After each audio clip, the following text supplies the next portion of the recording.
This is Jocko Podcast number 119 with Echo Charles and me, Jocko Willink.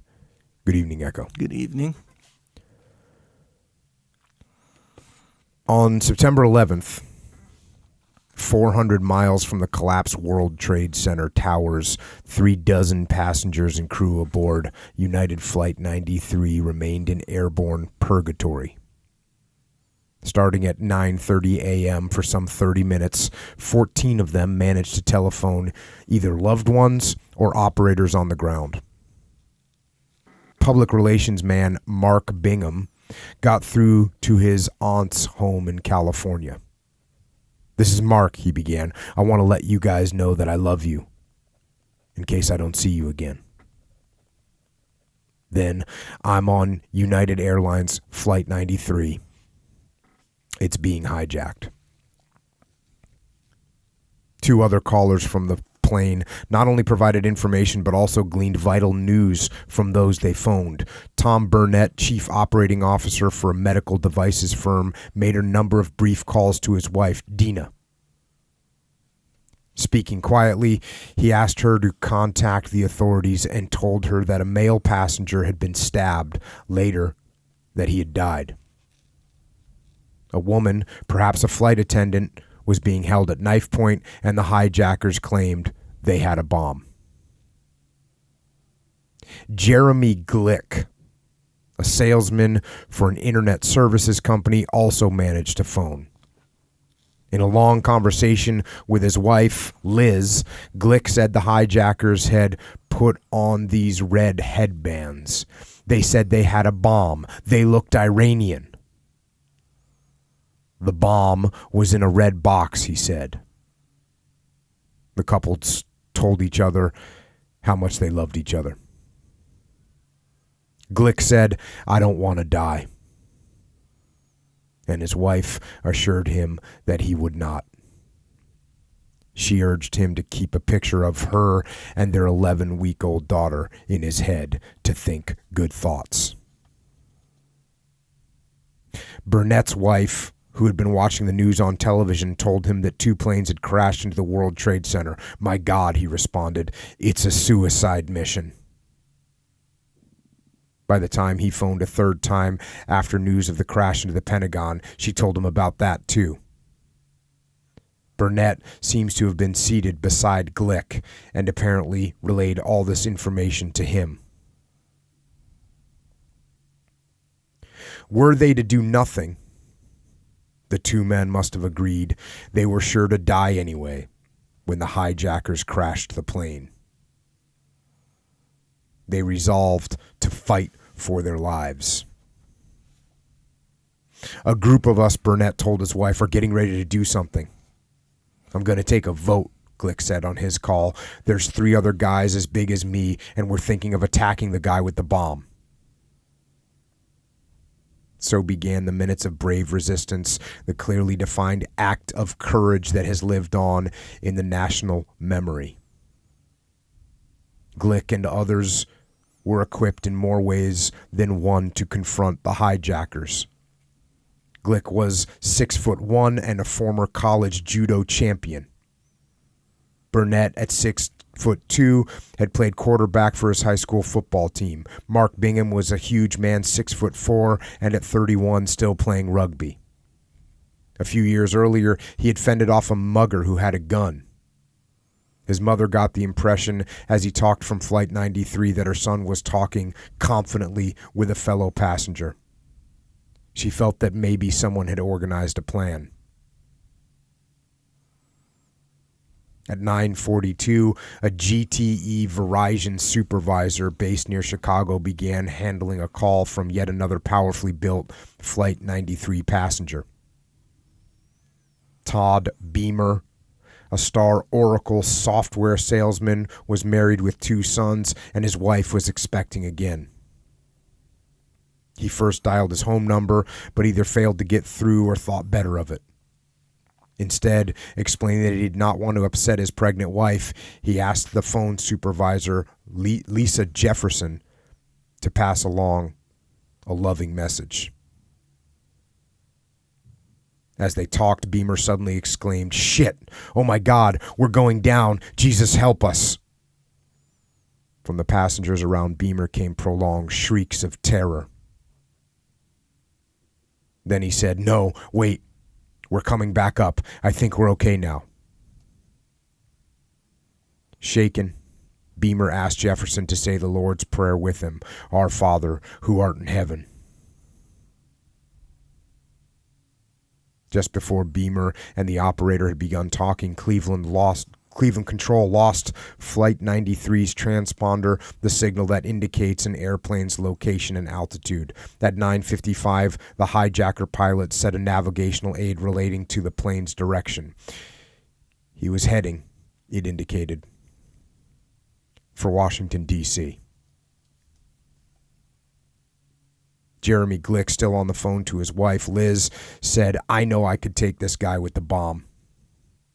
Then, joking, he had mentioned that the hijackers had knives. "I still have my butter knife from breakfast." Todd Beamer, continuing his conversation with the GTE supervisor Jefferson, told her that he and a few others were getting together to jump the guy with the bomb. Was he sure that that was what he wanted to do? "Yes," came the response. "I'm going to have to go out on faith. I don't have much of a choice." The plane was flying erratically again. Operator Jefferson heard the sounds of an awful commotion, raised voices, more screams. Then, "Are you guys ready?" And Todd Beamer's voice saying, "Let's roll." A phrase that in family life he'd like to use to get his children moving. "Okay," Jeremy Glick told his wife Liz, "I'm going to do it." His wife told him he was strong and brave and that she loved him. "Okay," he said again, "I'm going to put the phone down. I'm going to leave it here and I'm going to come right back to it." Liz handed the phone to her father, ran to the bathroom, and gagged. Flight attendant Sandra Bradshaw was in the galley, boiling water for the passengers to throw on the hijackers. On the phone to her husband, she signed off quickly. "Everyone's running up to first class. I've got to go. Bye." The cockpit voice recorder registered the moment the hijackers realized what was happening. At just before 9:58, a hijacker asks, "Is there something? A fight?" There's a knock on the door, followed by the sounds of fighting. Then in Arabic, "Let's go, guys. Allah is the greatest. Allah is greatest. Oh, guys, Allah is greatest. Oh, Allah. Oh, Allah. Oh, the most gracious." Then loudly, "Stay back." A male voice, a native English-speaking voice that Tom Burnett's wife has recognized as that of her husband, is heard saying, in the cockpit, followed by a voice exclaiming in Arabic, "They want to get in here. Hold from the inside, hold." Then from several English speakers in unison, "Hold the door." And then from a single English speaker, "Stop him," followed repeatedly by, sit down. Then again from an English speaker, "Let's get them." Flight 93, now down to 5,000 feet, had begun rolling left and right. Jeremy Glick's father-in-law, listening intently on the phone his daughter had handed to him, now heard screams in the background. On the cockpit voice recorder, there is the sound of combat continuing. Then, in Arabic, "There is nothing. Shall we finish it off?" "No, not yet. When they all come, we finish it off." Then from Tom Burnett, "I am injured." The flight data recorder indicates that the plane pitched up and down, climbed to 10,000 feet, turned. Glick's father-in-law, phone clapped to his ear, heard more shrieks, muffled now, like those of people riding on a roller coaster. In Arabic, On the voice recorder, "O Allah, O Allah, O gracious." In English, in the cockpit, "If we don't, we'll die." In Arabic, "Up, down, up, down, up, down." From a distance, perhaps from Todd Beamer, "Roll it." Crashing sounds. Then in Arabic, "Allah is the greatest, Allah is the greatest." Is that it? I mean, shall we put it down? Yes, put it in and pull it down. Cut off the oxygen, cut off the oxygen, cut off the oxygen. Up, down, up, down, up, down. More violent noises for as long as a minute. And then apparently from a native English speaker, "Shut them off. Go, go, move, move, turn it up." Then in Arabic, "Down, down, pull it down, down." Apparently from an English speaker, "Down, push, push, push, push, push." In Arabic, "Hey, hey, give it to me, give it to me, give it to me, give it to me, give it to me, give it to me." Intermittent, loud air noise on the cockpit recorder. Moments later, in Arabic, "Allah is the greatest, Allah is the greatest, Allah is the greatest, Allah is the greatest, Allah is the greatest." There's sounds of further struggle and a loud shout from a native English speaker, "No."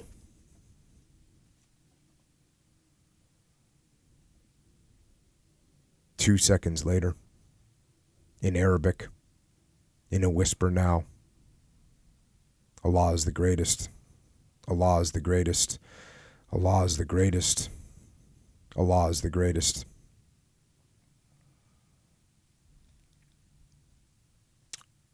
Jeremy Glick's father-in-law, still listening on the ground, heard high-pitched screams coming over the line Glick had left open when he left to join the rush to the cockpit. Then wind sounds, followed by banging noises, as though the phone aboard the plane was repeatedly being banged on a hard surface.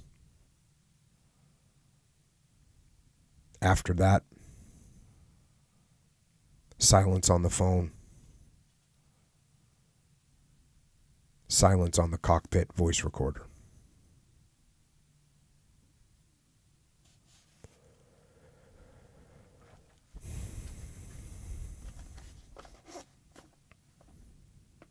And that is an excerpt from a book called The 11th Day, which came out in 2011 by Anthony Summers and Robbyn Swan. And we all know what that silence meant. Flight 93 crashed into a field near the Diamond T mine in Stony Creek Township, Somerset County, Pennsylvania, killing 33 innocent passengers. 7 innocent crew members. And 4 demonic hijackers.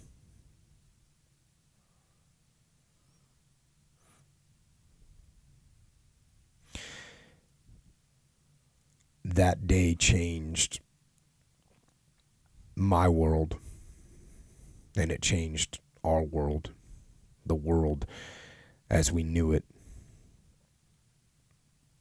And it commenced years and years and years of war that has cost so many lives.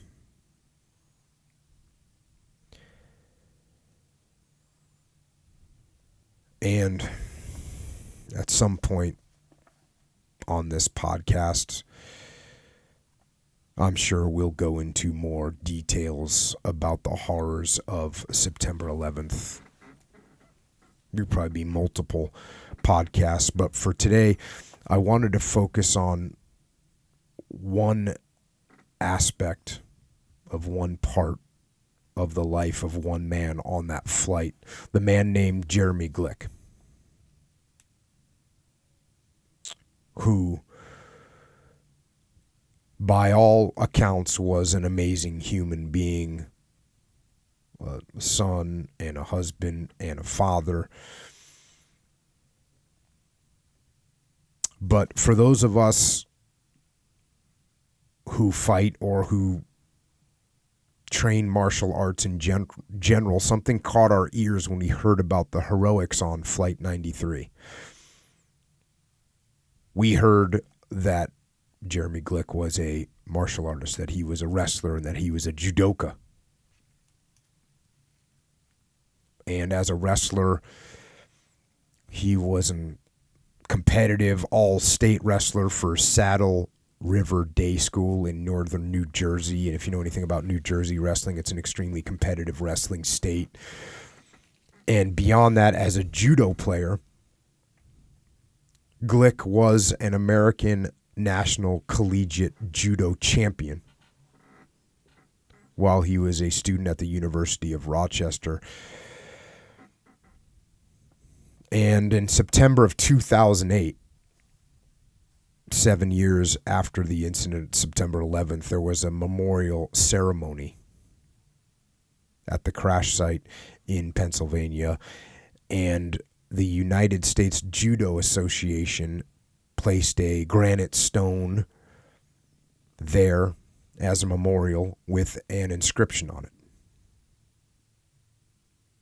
And the inscription reads, "The United States Judo Association promoted Jeremy Glick to the highest rank of black belt for living the principle of judo, mutual welfare and benefit, sacrificing his life for our country, September 11th, 2001. Living the principle of judo. And that's a bold statement. It indicates something very powerful and very meaningful. And as a patriot and as a martial artist and specifically as a jiu-jitsu practitioner, which is where judo was derived from, I wanted to explore a little deeper into the principles of judo to see what we can learn from it.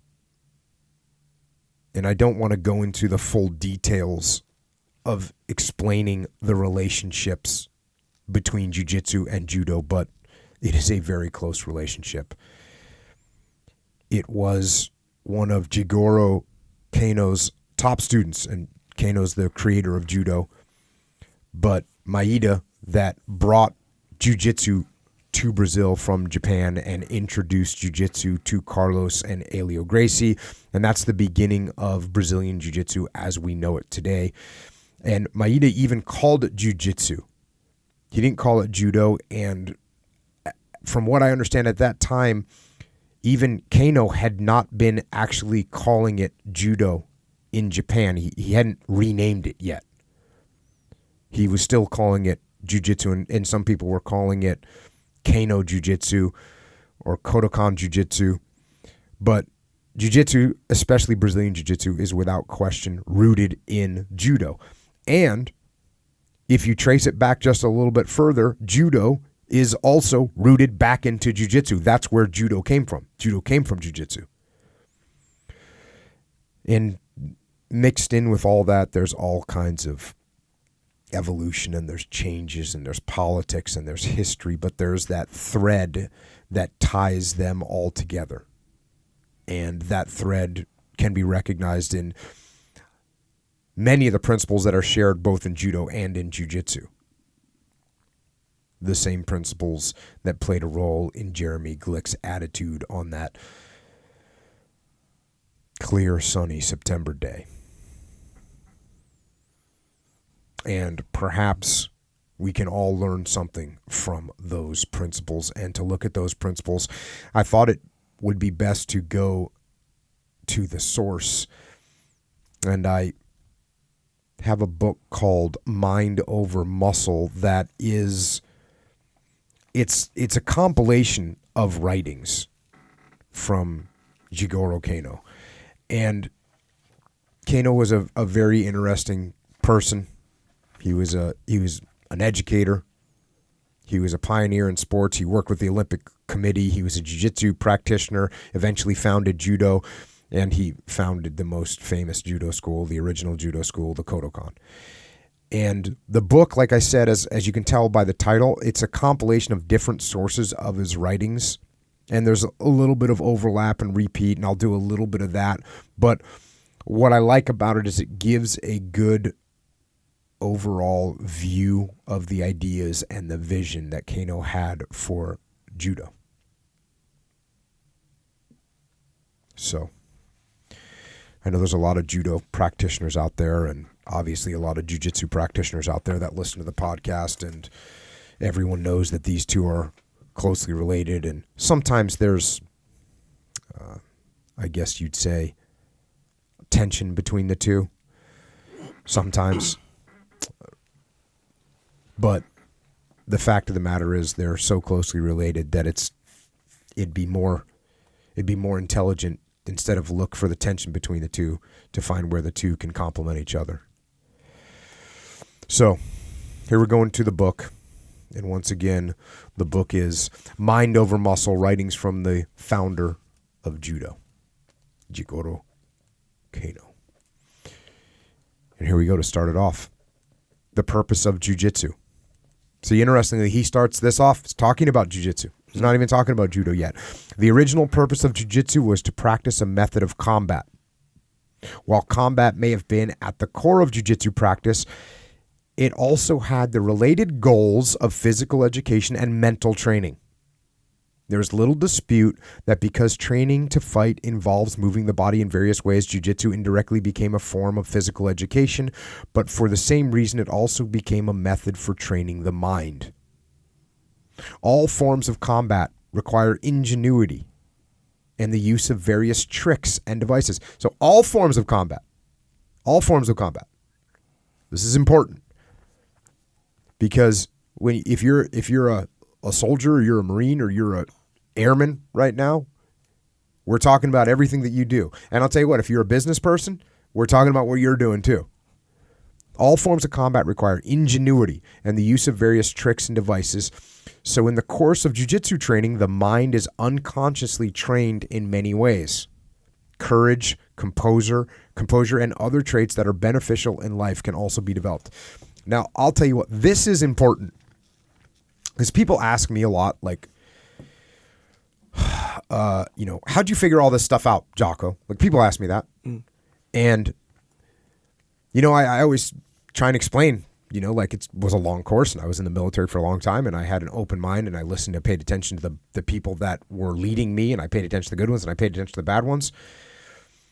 But I'll tell you, if I didn't, jiu-jitsu opened my mind up and did these things. And again, unconsciously, like I started to perceive things the way that I was learning jiu-jitsu. And that's why, and I've got friends that I've gotten into jiu-jitsu over the years, and you can tell, and I don't know what makes some people get the bug and some people don't get the bug. But if you get the bug and you start to think in a jiu-jitsu mindset, then it'll really open up your mind. Now, that being said, there's some people that are heavily into jiu-jitsu, but they don't apply jiu-jitsu to the other aspects of their life, which is a big mistake. It's a big mistake. You got to apply it both ways. And I think that's one of the things that Kano was trying to do with judo, was to ensure that you did that, to ensure that his students did that. All right. Back to the book. It was my belief that with a few improvements, jiu-jitsu could become a comprehensive method of physical education, intellectual training, and moral education. I therefore spent several years developing my ideas and finally established the Kodokan Judo. I did this by thoroughly researching the jiu-jitsu that had existed up until that time as much as possible, keeping what I felt should be kept, discarding what I felt should be discarded, thoroughly studying the techniques and theories and establishing them in a way that would be most applicable to today's society. He's not even talking about just combat. He's talking about, he's not just talking about fighting. He's like talking about applying these things to society. So there's a little bit of I think he was young when he did this too. He established the Kodokan at a very young age. I want to say he was like 22 years old. He was really young. So he studied jiu-jitsu, thought some things were good about it, thought some things were bad about it, and said, I'm going to make my own deal. Now, here we talk a little bit here. There were various reasons why I chose not to use the term jiu-jitsu, which described what was ordinarily practiced, and instead employ the name judo. The main reason was that do, the do part of judo, it means way, is the major focus of what the Kodokan teaches, whereas jitsu, skill, is incidental. I also wanted to make it clear that judo was a means of embarking on the way. So he saw this as like a complete life system, right? Gotcha. Not just fighting. This is the way. Yeah. Judo is the way for him. And that's why instead of calling it jiu-jitsu, he called it, not techniques, but like the way. Right. Back to the book. When we talk about jiu-jitsu today, people often think of a technique in which one does only dangerous things, such as choking an opponent and bending his joints, or even in extreme cases, killing him. Essentially, we think of something that is harmful to the body while offering no benefits. True jiu-jitsu does not espouse this. In particular, the Kodokan judo I devised never involves doing anything dangerous. I cannot stress enough that what I advocate is far from a violent or dangerous sport. Now, sure, I understand the principle there, but just so everyone knows, judo doesn't play around. No, if you've gone with a high-level judo player, you are getting thrown hard and aggressively onto your head. Yeah. It's a brutal sport. It's very aggressive. Yeah. Do you think that that's how, or that's what, because when it comes down to the essence, it's kind of like, and this is just me totally guessing, where judo, well, as it is now, it's like, okay, the goal is basically to put the guy on his back. That's it. Put him down on the ground. Not to hit him, not to knock him, put him on the ground, right? Just kind of seems, okay, that's not really violent. That's kind of the little friendly competition. Put him on the ground. Yeah. Now, with any competitive situation, guys are going to get after it, and it slowly just evolves into all these crazy things. It doesn't evolve, it escalates. Yeah, it escalates even just the whole way. So even consider like basketball, for example. The goal, put that ball in that basket. That's it. You can go from here, come close, layup, whatever. Then you get this competitive drive, these people, athletic abilities, all this stuff. Now it's turning into weird slam dunks now, bro. You didn't have to slam dunk that thing, but it's still the same thing, putting the ball, in the thing, just in this weird aggressive. I guess a layup compared to a tomahawk slam dunk, right? Yeah. And if you compare a let's say some sort of a basic takedown compared to like a full ippon head smash, I could see your comparison. See what I'm saying? There's an escalation. Yeah, and then in his mind, he was like, "Hey, look, this is just a takedown." Yeah. You tell that to a 21-year-old judo competitor that's got you in the air. That ain't just a takedown. Yep. You're gonna pay the man. Yeah, exactly right. Just like a basket. Oh yeah, he made that basket. No, but he slammed on you and embarrassed you in front of it. It goes into this whole different realm. But the essence is still there, though. Just a basket. Just a basket. Just a takedown. Yep. All right, here we go. Back to the book. The organization of Kodokan Judo is basically the same today as it was when I established it. But at that time, when explaining judo, I divided it into 3 parts. Its use as a fighting method, martial art, as a training method, physical education, and as a method of mental training, including the development of the intellect and morals and the application of the principles of judo to everyday life. See, this is what's interesting to me is, and he said it was subconscious. Like I subconsciously, especially in the beginning with jiu-jitsu, and I'll tell you, it was beyond just me applying jiu-jitsu to like my life and to what I had learned about combat. I also took what I had learned about combat and applied that into jiu-jitsu, right? Mm-hmm. Like I said, oh yeah, this is like when you flank someone, right? Yeah. Like even when I first learned, one of the biggest wake up calls that you get early in jiu-jitsu is like, oh, what I need to do is attack your neck And when you defend your neck, I take your arm. Right. That's a flank, right? That's just a straight up flank.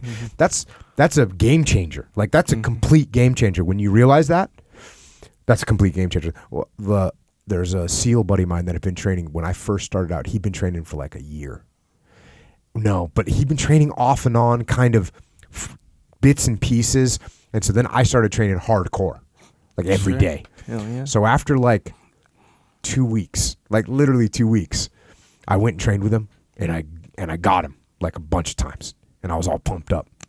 And I said to him, I was like, hey, you know what? The mistake that you're making is you're going for my arm, and I know you're going for my arm, and I know how to defend that. I was like, you got to go for something else.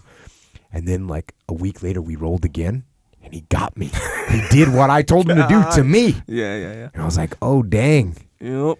Oh, dang. So that was a big wake-up call. It's a big, not even, it's a revelation when you realize, oh, you got to flank the person. Yeah. That's what you have to do. Yeah. Big wake-up call. So crazy when you see two people rolling and all they're doing is flanking each other. Oh, and you're flanking the flank, the flank, whoa, and it gets deep. But what's interesting is as I started working with like leaders and teaching about leadership, how important the idea of what flanking is from a leadership and a human interaction perspective. Another situation, you got to flank people. You want to attack that ego? Yep. All right. Back to the book. 2 methods of instruction are used. Kata, which is form, and randori, which is free practice. It's what we call in the jiu-jitsu rolling. When establishing the Kodokan, I employed a method that emphasized randori, and by which kata naturally came to be understood during randori practice. So he focused on rolling a lot when he established Kodokan. Pay attention. This is very interesting Randori. stuff. Randori. That's like randori. It's free training. It's rolling. It's rolling. Just got to remember that. Yeah. Use it. This is rather like teaching composition without using a grammar book, or teaching the basis of grammar while teaching how to write an essay. So this is like, hey man, write this down, and you're gonna make some corrections, and like that's basically rolling live, right? Yeah. When there were only a few people undergoing the training, this was not a problem. But the number of beginners gradually increased, and it became impossible to teach kata at the same time as randori. So a few years after I established Kodokan Judo, I created 15 kata for throws and 10 kata for combat, called Kime no Kata, which meant forms of self-defense. So he realized he couldn't teach the same way. He couldn't teach the masses. So that's a big change, right? There's a big change. For anyone that's not into martial arts, there's a big difference between rolling and learning kata. And matter of fact, we make fun of kata, right? I'm not saying that's a good thing. Yeah. But I shouldn't say we completely make fun of it, but like I'll see Dean, and let's say I can tell he's tired, he's looking all worn out, and I'll see him and I'm like, oh yeah, hey, what's going on, man? You want to train some kata today? Meaning, hey, are we just going to go through the motions, not actually drill? Drill. Like, no, we're going to train, right? So that when I say make fun of it, you don't make fun of it, because what we call kata basically in jiu-jitsu, we call it drilling, right? You're going to drill this, drill, which drilling is part of winning. You got to drill to win, right? Andre Galvao, drillers make killers. There's all those things. That being said, we all know if you do nothing but drill, you're not going to be able to pull these moves off going live. And this, with the old what we now call traditional martial arts, that was all kata. And all kata will get you nowhere. That's when when you saw the 90s, when the jiu-jitsu invasion happened, the guy would try his 12-point strike kata method against a blue belt in jiu-jitsu. The blue belt would do a sloppy double leg, take him down to the ground and choke him out. Because they rolled live. They did randori. So you have to have balance, but you got to train live randori. And at the same time, you got to drill too. So be careful. Don't do too much of one. Seems like the drilling helps you get a hold of what you do with your body. And then the randori, the rolling, gives you control or better skill in dealing with other people's body. Sure. So, and that's what jiu-jitsu is both, where you can kind of... And you're going to get reactions that are different, right? Right. And this is the same thing. This is the same thing like when I was training guys in the teams. Like you could teach them the basics of how to enter a room and then how to move down a hallway, but as soon as you put another person in there going against them, it was like different things happen. Yeah. different things are going to happen, and you got to be ready for it. So you have to go live. I told you this story before, but when I first started playing basketball, and my coach had the old school Hoosiers coach, right? Yeah. You know the old school. You seen the movie Hoosiers? No. Oh, dang. So in Hoosiers, the guy's old school coach like, hey, no, you're not even allowed to shoot. We're defense, run the drills, drill. We never scrimmaged. And the first time I played in a real game, it was the first time I played in a real game.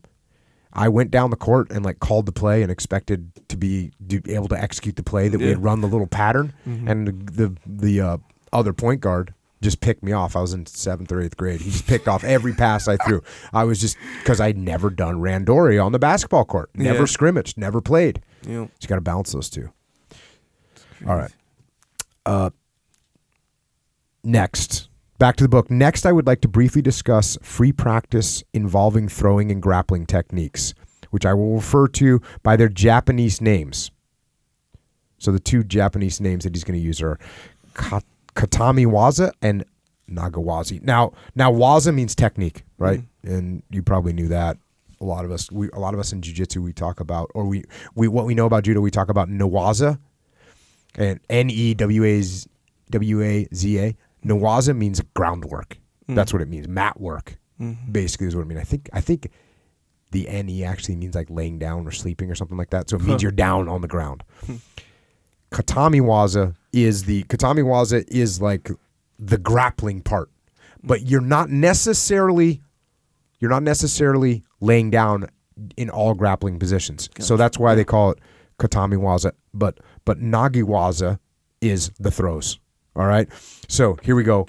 Back to the book. When I was training, I practiced Katami waza quite a bit, but after coming to appreciate Nagawaza, I came to believe that Nagawazi should be emphasized in the technical training aspects of judo. This does not mean I considered Katami waza to be useless, of course, but I stress practicing Nagawaza first, followed then by Katami waza. So he focused on the throwing techniques. This is because doing Katami waza first hinders progress in Nagi waza. While it makes sense that learning Nagawaza first makes it easier to remember Katami waza as at a later stage. When I established Kodokan, I encouraged the practice of Nagiwaza precisely for that reason. As a result, at that time, a great number of experts in Nagiwaza were fostered in the early years of the Kodokan. As a result of emphasizing Nagiwaza, however, Katami waza gradually became neglected. That's very interesting. So anyone that knows anything about judo and jiu-jitsu, one of the biggest differences is in jiu-jitsu, we focused a ton on groundwork. Mm-hmm. Too much. Well, you could say too much, right? Because there's jiu-jitsu people that don't know how to take someone down. Yeah. And that's very problematic. So he's saying that, hey, he focused on that. And you can kind of hear what he's saying. So it's real easy to ignore the stand-up when you realize how effective the ground game is. And you also realize that if you understand how to take the person down, then you're going to get in good positions and all that. Mm-hmm. So he just kind of leaned in that direction and says that it ends up getting a little bit neglected. And also, if you don't know, the rules of judo emphasize the takedowns, because the rules of judo, if I take you down, if I throw you with an ippon, which means some other body part other than your feet touches the ground before your feet do, during a throw, I win automatically. Instant win. It's like a submission. Yeah. And so because of that, they practice a lot of stand-up. Yeah. Whereas in jiu-jitsu, you can get thrown 10 times and you can still catch a person in a triangle and you win. Yeah. You can be on the ground, doesn't matter. Yeah. And you can get pinned in judo too. If you get held down for 30 seconds, I think it's 30 seconds on your back, you get pinned, you lose. Yeah.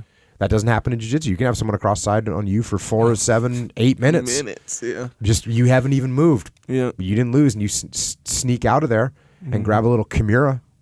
You get the victory. Sure. All right, back to the book. At the Kodokan, we study and practice techniques with the purpose of using mental and physical energy most effectively in order to achieve one's goal, no matter what the endeavor, which is the basic principle of judo. And he's going to talk about this a ton. The basic principle of judo is like efficiency. So those in training do not merely, but this is so important. Those in training do not merely imitate the actions of the master or practice without understanding the reasons behind what they are doing. but rather consider the methods and train in accordance with detailed principles. For that reason, what once took 5 or 6 years to achieve can now be accomplished in 3 years. This is huge in jiu-jitsu, and I saw this transition take place. When I started learning jiu-jitsu, we learned moves. Now, everyone teaches concepts. I mean, you still teach moves, but if you don't know the principles of them, and it's the same thing when I was teaching guys in the teams, like you teach them a maneuver on the battlefield, you can learn the mechanics of the move on the battlefield, but if you don't understand why those mechanics are important, then it doesn't make, you don't have it. Yeah. You don't get it. Same thing in the business world. You can tell someone like, hey, here's what you should tell your subordinates right now. Yeah. But that technique, they can use it and it'll work okay, but that's nothing compared to saying, here's why it's important that you tell your subordinates this thing and here's how you want to lead them. That's what gives them the game, is when they understand the principles. Yeah. Yeah, that's why those introductory courses are so critical. And I'm talking about jiu-jitsu, obviously, where you get a new guy, first day guy, and he jumps in a class, and in the class they're teaching, the mechanics of a certain move. Meanwhile, everyone in the class, they're not first day people. They know the concepts behind it, but they come in and it's just a different language. It doesn't stick. Yeah, you can mechanical moves. Yeah. It's like trying to teach someone, if you had a non-native English speaker and you walk in and you're going to teach him a vocabulary word. Yeah. Which is like, audacious. Right? Yeah. Well, he has no context to put that in. That's not the word to teach him. He doesn't even know how to say I. Yeah, right? yeah. So when you start teaching someone a omoplata, and they don't understand what an arm lock is, they're going to have issues. Yeah, that's like teaching give them the fundamentals. Do you want ketchup with that? Teach someone who doesn't know any English. Do you want ketchup with? Teach him that, and then send him out. He doesn't know when to use that. I know how to say it. Well, you're not just going to roll into the post office and be like, hey, do you want ketchup with that? It doesn't make sense. No, it does Unusable. Not. Back to the book. Various records and accounts have been passed down over the ages with regard to the true meaning of jiu-jitsu. Then he's talking about the actual word jiu-jitsu. But few of them are accurate. It can be said, though, that the name apparently derived from the expression Juyoko go Oshishu, which can be translated as softness controls hardness. This expression needs closer attention. Let's assume I have an opponent who possesses power to the value of 10, whereas I must face this opponent with power only to the value of 7. When my opponent thrusts at me with all of his energy, it follows that if I resist, I will be overcome, even if I expend all my power. If, however, rather than resist my more powerful opponent, I adjust and adapt to his energy and pull back, he will fall forward under the strength of his own attack. His power of 10 will become merely a power of 3, and he will stumble and lose his balance. I will not be pulled off balance and can pull away, maintain my stance, and retain my original power of 7. In short, resisting a more powerful opponent will result in your defeat, whilst adjusting you to and evading your opponent's attack will cause him to lose his balance, his power will be reduced, and you will defeat him. This can apply whatever the relative values of power, thus making it possible for weaker opponents to beat significantly stronger ones. There you go. Yes, sir. That's the way it works. Can a level 10 beat a level 1 beat a level 10? That's tricky. There's a point, right? Yeah. There's a point where, it's because there's like, even that what he's talking about, I like how he did it in numbers, like how he did that, but the reality is like that it's again cool to have the numbers, but they're not absolute numbers. There's a lot of gray area in there. So the idea is to take his 10 and use almost like using part of his 10 for on top of your 7, because you're going the same way. Sure. But it's like, how much of that 10 are you going to use? If you're 1, you better be using 9. You better be a master. Yeah, you got to be using a lot of his numbers. But this is one of those things. This is one of those things that I subconsciously learned from jiu-jitsu, and I applied it all the time, especially in dealing with relationships. And I've talked about it here a million times of like, hey, don't attack the ego, don't attack the strong point, right? Yeah. That's just complete jiu-jitsu mentality. Yeah. That's what it is. Yeah. And it works. If you attack that strong point, Sun Tzu, Art of War, 2,500 years old. If you attack the heavily defended position, you're not going to win. If you go against a power of 10 and you've only got a power 7, you're not going to win. Yeah. Not going to happen. Even if you use full power. Even if you use full power. In fact, it's going to be worse for you, especially if the other guy knows he's going to use that 7. He's going to use that in addition to his 10. He's going to beat you with a 17-0. Yeah, and that actually backs up or kind of refers back to your point where when you say can a level 1 beat a level 10? So a level, if they both know jiu-jitsu or judo, then it's way, because he knows the same thing as you. But if you're 9, if you're better than the guy, a factor of 9, then your chances start to go up as a 1. For sure. No doubt about that. But I think that's where people they get jammed up, where they're like, "Hey, I thought size didn't matter in jiu-jitsu." Oh. Well, yeah, if everyone's doing jiu-jitsu, of course size matters. Just like condition's gonna matter. Just like how tall it matters, how strong it matters when you all know the jiu-jitsu. Yeah, that's like a dude said the other day.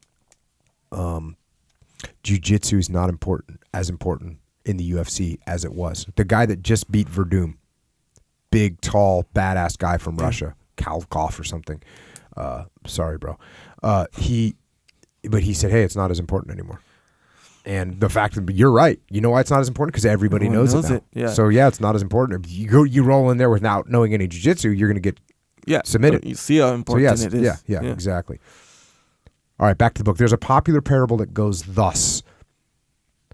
A jiu-jitsuka, which means a jiu-jitsu practitioner, was grabbed by a sumo wrestler. At that point, the jiu-jitsuka said, "You're a sumo wrestler, yet you can't grab any tighter than that." Angered, the sumo wrestler attempted to adjust his grip. As he did so, he loosened it slightly. At that moment, the jiu-jitsuka quickly lowered his body and escaped from the sumo wrestler's grip. All right. Now, there's another, we're going to talk about this theory called Shiroko Shagen Katsuyo. And I apologize to everyone that speaks Japanese. I'm sorry. Tim Ferriss, I'm sorry. I should have waited for you to come and do this with me so you could correct me. But here we go. One's mental and physical energy must be used most effectively in order to achieve a certain goal. That is to say, one must apply the most effective method or technique for using the mind and body.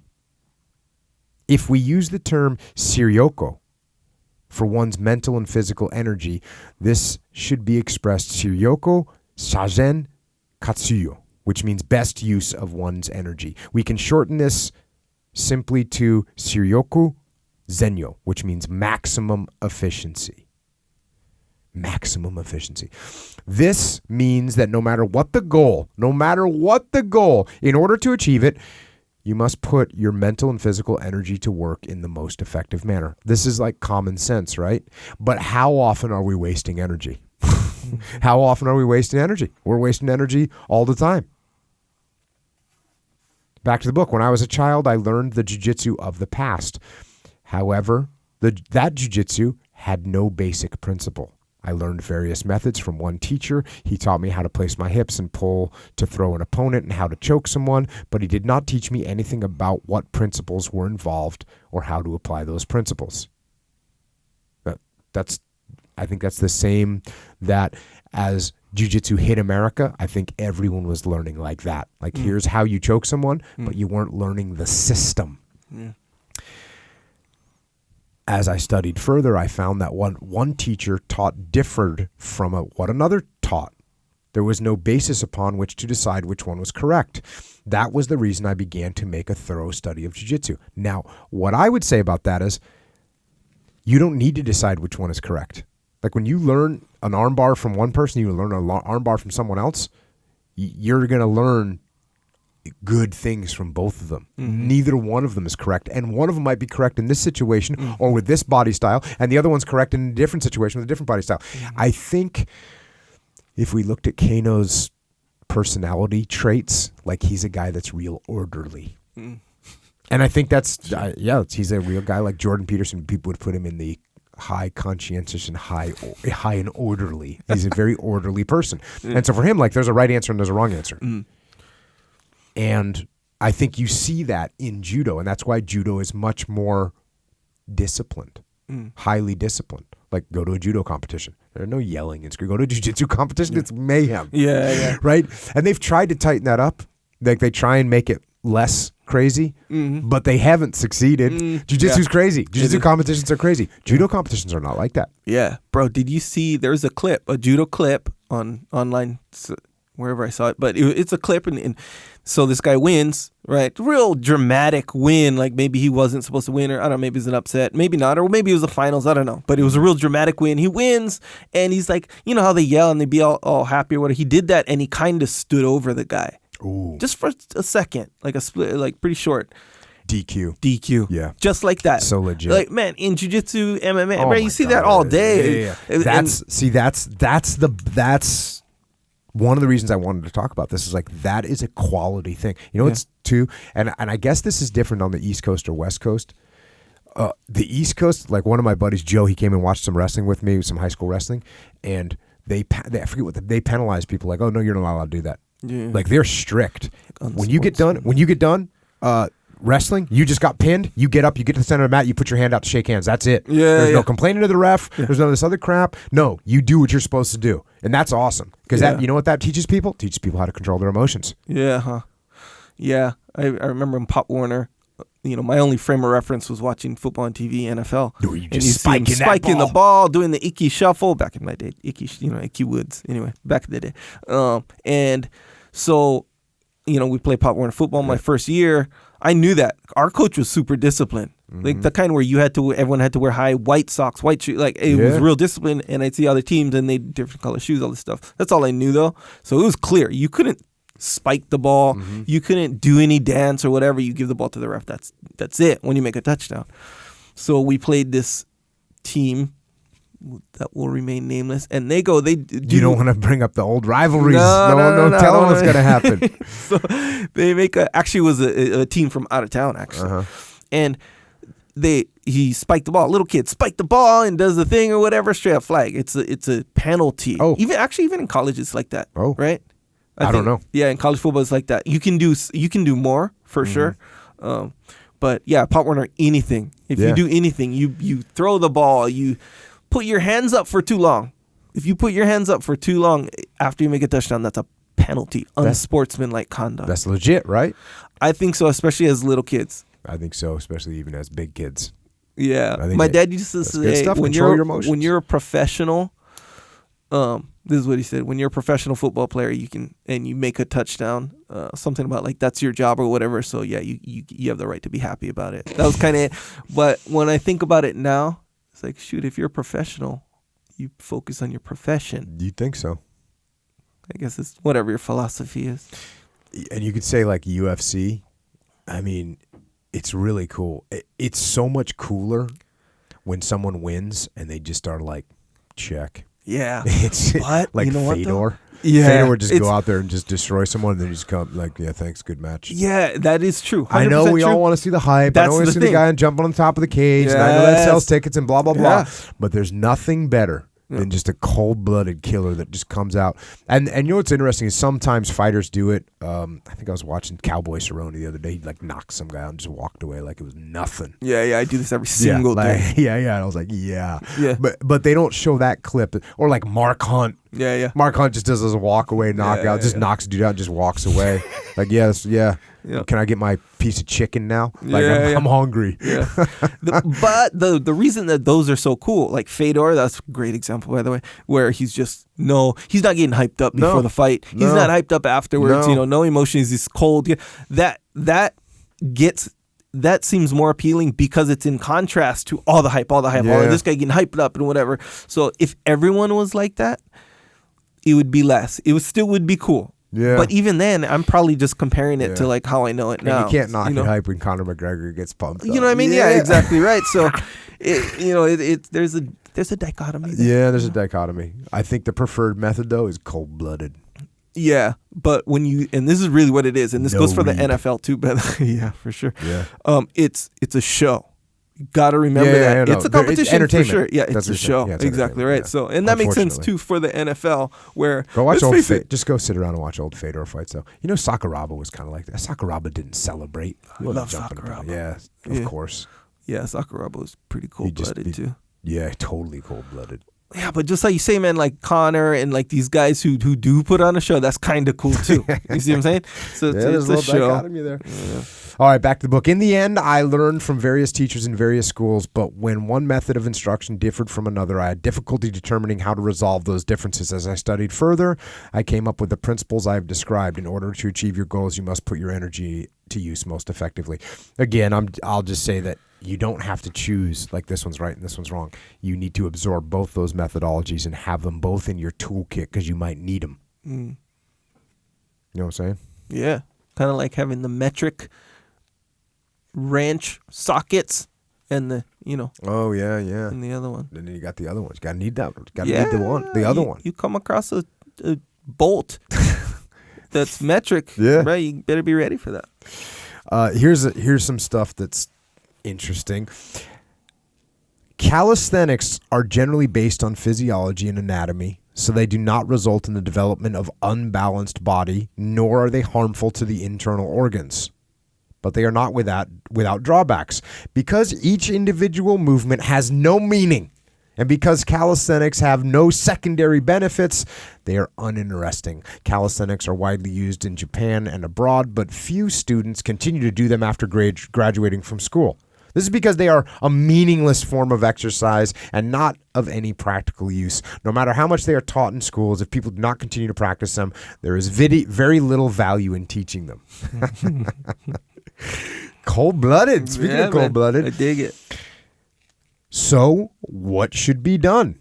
We need to adopt the strong points of calisthenics and compensate for their shortcomings. Of course, there are various possibilities, but for now I've come up with these two ideas. The first is calisthenics that incorporate training for the defense against attack. So the first one's like you come up with calisthenics that represent movements that are from fighting, right? So like a classic is a sprawl. Right? Sprawl, yeah. Go do some sprawls. You want to get in good shape? Yeah, go do some sprawls. Incorporate that in. One of the workouts I used to do with my kids when they were little is they'd have to do 5 sprawls and max pull-ups every minute on the minute for 5 minutes. Just 5 minutes. See how many pull-ups they could get. So you do 5 sprawls and you do as many pull-ups as you can to see how many. This is a brutal workout. Go try that one. You don't even need to be an 8-year-old kid. You can be a 46-year-old man. Go hit that for 5 minutes. Yeah. 5 sprawls, max pull-ups. Go. But it is a good workout for kids. Yeah, but it's legit. But anyway, sprawls, that's an exercise where it reflects exactly the movement that you would do on the mat. Yeah. Now, here we go back to the book. My other idea could be called dance style. Mm-hmm. And I'm not going to get into, he talks about it. He's basically saying like, hey, you come up with dance moves that are fun, that work your body. And what I thought of immediately when I read that, I was like thinking about all the I guess is b-boys and breakdancing the same thing? B-boys do breakdancing, so it's like judo and judoka. So b-boys is a breakdancer. So like the 10th Planet guys, a bunch of the 10th Planet guys came from the breakdancing background. Yeah. And they have the physical attributes, the flexibility, the strength from that, and it turns out to be awesome for jiu-jitsu. Yeah. So there's a good, and you can find that with gymnastics people too. Like gymnastics, here's a skill. But I guess his point is, in his mind, that's now fun somehow. See, in my mind, like, it's not fun. What, the breakdancing? Like, to me, doing a breakdance move compared to doing a push-up. Yeah, you'd rather do the push-up? Well, I mean, there's not a huge difference, right? Gotcha, yeah. Yeah, breakdance is pretty fun. I used to do that when I was young. Did you have parachute pants? Yeah. I did.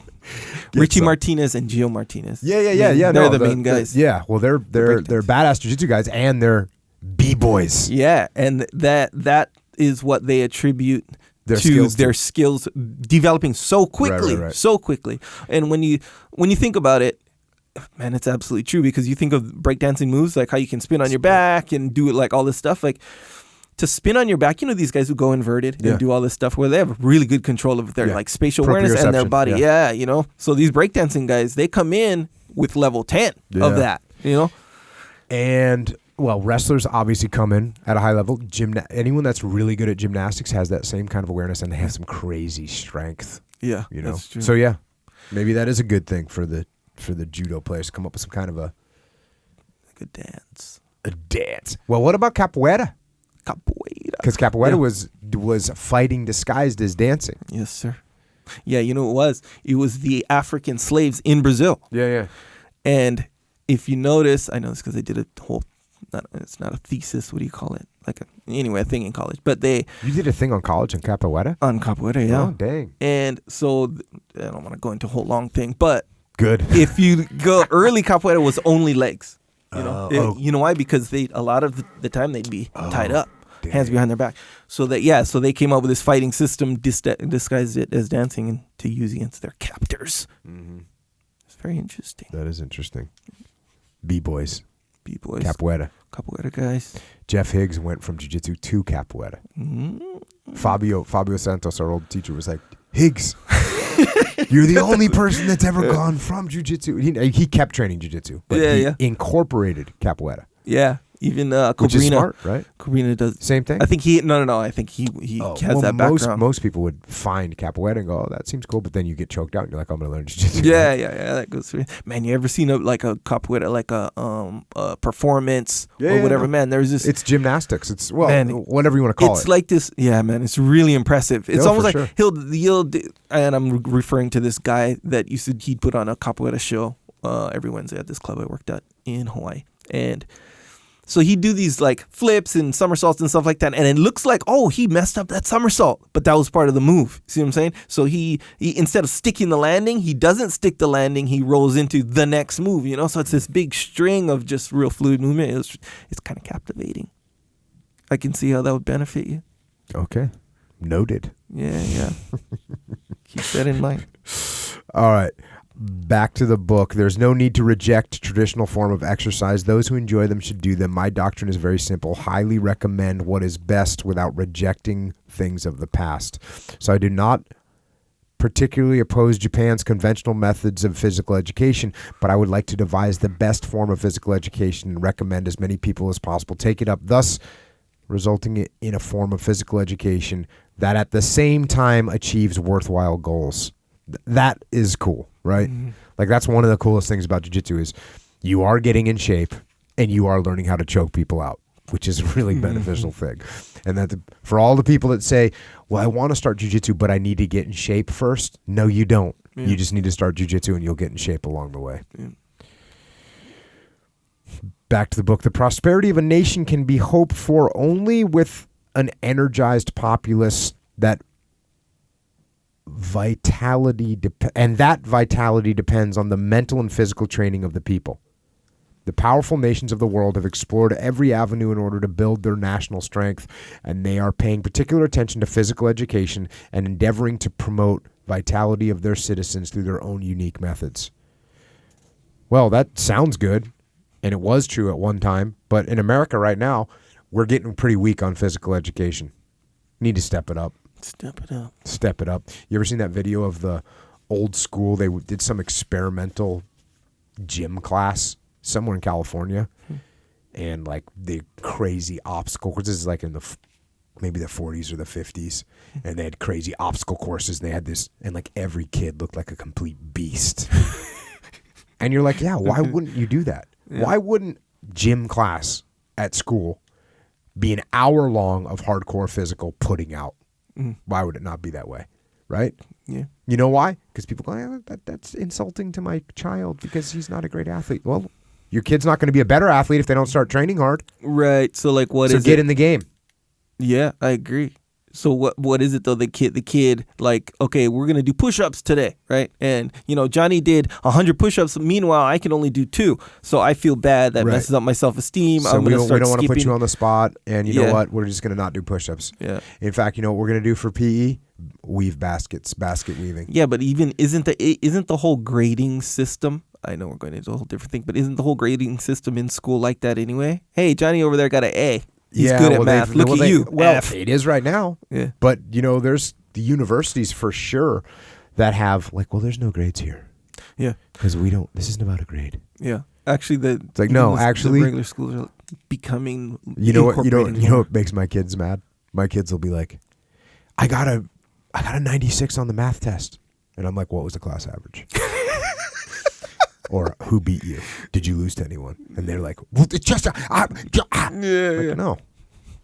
If everyone got a 96, I don't care. You're average. I don't know. Maybe you should care. Maybe you should. No. Maybe you should be impressed with the teacher. The teacher is so good I at would be teaching impressed with the that teacher. they Sure. when they test these kids score almost perfect on the test on the material that they taught. Dang, that's one good teacher right there. Yeah, well, I'd be impressed with the teacher, but I wouldn't be impressed with my kid if they just got the same as everyone else. They need to step it up. What if they all got need to step it hundreds? What if they all got hundreds?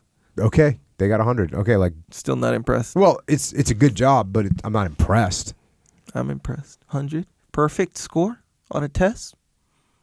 My Credit. my little daughter will come home, and she'll be like, "Dad, I got a 94 on the math test," and I'll be like, "Which one did you miss?" Yeah. And my wife will be like, "Tell her she did a good job." I'm not gonna lie to her. Whatever. That is a good job. All right. Okay. Cool. We'll leave it at that. You know what's funny is I What? know you're really not like that because I see you talk no, to you know what's funny is I do say that to my kids. I'll be yeah, like, with this joking but it is tone. It is fun. Yeah, like you're at our when we were at my house, the pool, everyone's jumping in the pool doing their dives. Yeah. And then you're like, it's like joking, Jocko. You can totally tell. You're like, good dive, but I want to see improvement in this area. And it's like it's good. I see what you're doing there. Yeah, we got to have fun with it. Sure. Back to the book. Now he's talking about intellectual training. Intellectual training involves both the acquisition of knowledge and the cultivation of mental power. And whereas one cannot discuss these entirely separate things, it is nevertheless true that people with a great deal of knowledge do not necessarily have exceptional powers of reasoning or judgment. That's important. Just because you went to some course doesn't mean that you know. Doesn't mean you have good judgment. Mm-hmm. So you can have people that are well-read and Yeah. well-educated, but they don't have any common sense. That's how I translate this thing here. Yeah. The cultivation of these powers does not in itself entail becoming knowledgeable. So in fact, these two things can be looked at separately. So there's a big difference between, having information and having, I guess we'd say, wisdom. What does he call it? Reasoning and judgment. Mm-hmm. I'd call reasoning and judgment combined together. I'd call that wisdom. Makes sense. And now he talks about moral education. Back to the book. In one respect, moral education must be carried out from the aspect of knowledge. That is to say, it is necessary to know intellectually what is good and what is evil. It is also necessary to develop the intelligence to distinguish right from wrong in various complex situations. Thus, it is necessary to teach the ability to determine good from bad, to discriminate what is right from what is wrong. This is something that I think we're getting away from. Like, hey, you know what? That's actually wrong. Like the whole idea you hear people, and I think they wrap this around a political conversation or a political viewpoint of there's some people that say like, no, evil actually exists. Mm-hmm. And some people just say, well, no, people are different and people are raised differently and all that. I'm one of the people that I believe evil exists. Yeah. And I think you can teach and you have to teach people how to tell the difference between right and wrong. Yeah. There's some things that are wrong. Yeah. There's some things in the world that are wrong. Yeah. And you shouldn't do them. Strangely, I was talking to Jade pretty in depth about that idea and how it applies to a bunch of things where even saying, okay, things are right and things are wrong, that's like one way of, so these people that say, well, people are different, there's no real absolute right or wrong. The thing is they have a point with that. But here's the thing. They're not talking about the same thing you're talking about. Okay. Well, we have a societal standard. So, and it got super complex. So obviously it's not the time. But think about this. Let's say a fat person, right? They're fat. Everyone can see that they're fat. They know they're fat kind of thing, right? And some people would say it's wrong to indicate or to point out that that person's fat in front of people, even though the fact is that they are. Okay. Right? Is it right or wrong to point that out? It's rude. It's rude. Exactly Yeah. right. So is it right to be rude? Well, Or is it right or wrong? It's a total scenario dependent thing. Who's Right. the person? Okay. What's the situation? Exactly right. So the point is, the point is there's a societal standard. Yeah. And usually it's established. Just like beating your kids in certain societies is right, in certain societies is wrong. So Sure, the more extreme the behavior, the easier it is to discern. Okay, that's with wrong. all that. I think there's a line. Yeah. That I think is and you can call. Yeah, and it goes all the way down. It's very hard to call. To like almost like a human like understanding of like basic human needs. And Sam Harris, he talks about suffering and well-being. That's the two things. If something promotes or advocates suffering for like no reason way, he goes into it, then that's how you can discern good and evil. Okay. So, but at the end of the day, it goes down to a standard, like a specific standard. Yeah. Yeah. But I guess you're saying the same thing I'm saying, which is like you need to teach people and explain what the value system is to people. Yeah. Back to the book. In another sense, moral education must be carried out from the aspect of the emotions. Even if you can distinguish right from wrong intellectually, if you are not trained emotionally to like what is good and dislike what is evil, your ability to do good and reject evil will be lacking. So, if morals are not cultivated both intellectually and emotionally, good results cannot be achieved. This is big stuff. Yeah. This is heavy stuff. Back to the book. Furthermore, even if you do try to do good and reject evil, if your willpower is weak, the opposite result will often occur. Therefore, training of the will must also be an element of moral education. A weak willpower can result in the inability to do what you know is right or the inability to prevent doing what you know is wrong. Boom. This is very important stuff. A weak willpower you'll allow bad things to happen. Yep. Choosing the short-term payoff over the long-term. Another good example. Yeah. Back to the book. It is also important not to overlook the element of habit. Even if you intend to do good, if you have not developed the habit of doing so, your best intentions will easily be corrupted. And even the best intentions of rejecting evil can fail if you have not developed the habit of doing so. For that reason, you must endeavor to cultivate good habits, love what is good, and reject what is evil on a daily basis. You know what this supports? This supports that whole, when I talk about the fact that, like, if you make good decisions, like if you wake up early, that's a habit. Yeah. And that helps you. That strengthens your ability to reject weakness. Mm-hmm. Whereas if you sleep in, you're lazy, you hit the snooze button, you're double fisting donuts into your mouth, guess what? You're going to be weak. Then I'll tell you something else. And I've been talking about this, or I've been thinking about this. I've been talking about it a little bit, but I've been thinking about this. The way that you live, every little thing that you do, like those actions that you take on a daily basis, that's who you are. Mm-hmm. And if you don't train correctly, if you don't live correctly, when the moment of truth comes, you won't be able to execute correctly. Yeah. It's a classic, the way you train, the way you train is how you fight, right? Yeah. If you don't train hard, you're not going to fight hard. Yeah. If you push yourself mentally, when the time comes, you'll be able to push yourself mentally. Yeah. If you're weak in training, you'll be weak in war. That's the way it is. Yeah, that was very well put, sir.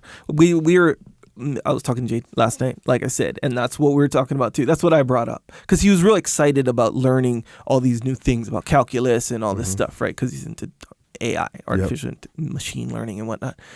So I was like, okay, you're real excited about learning this stuff, which is good, by the way. And I wasn't necessarily talking about him, but I just used him as the example. So I was like, okay, so what is it like?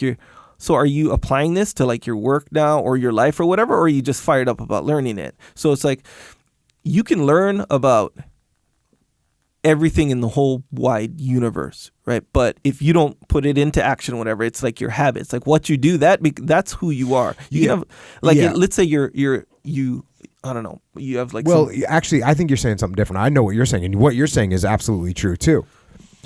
I'm saying the little things matter is what I'm saying. The way you live is the way you live is what I'm saying. Yeah, okay, yeah. What you're saying is also important. Like, hey, you got this.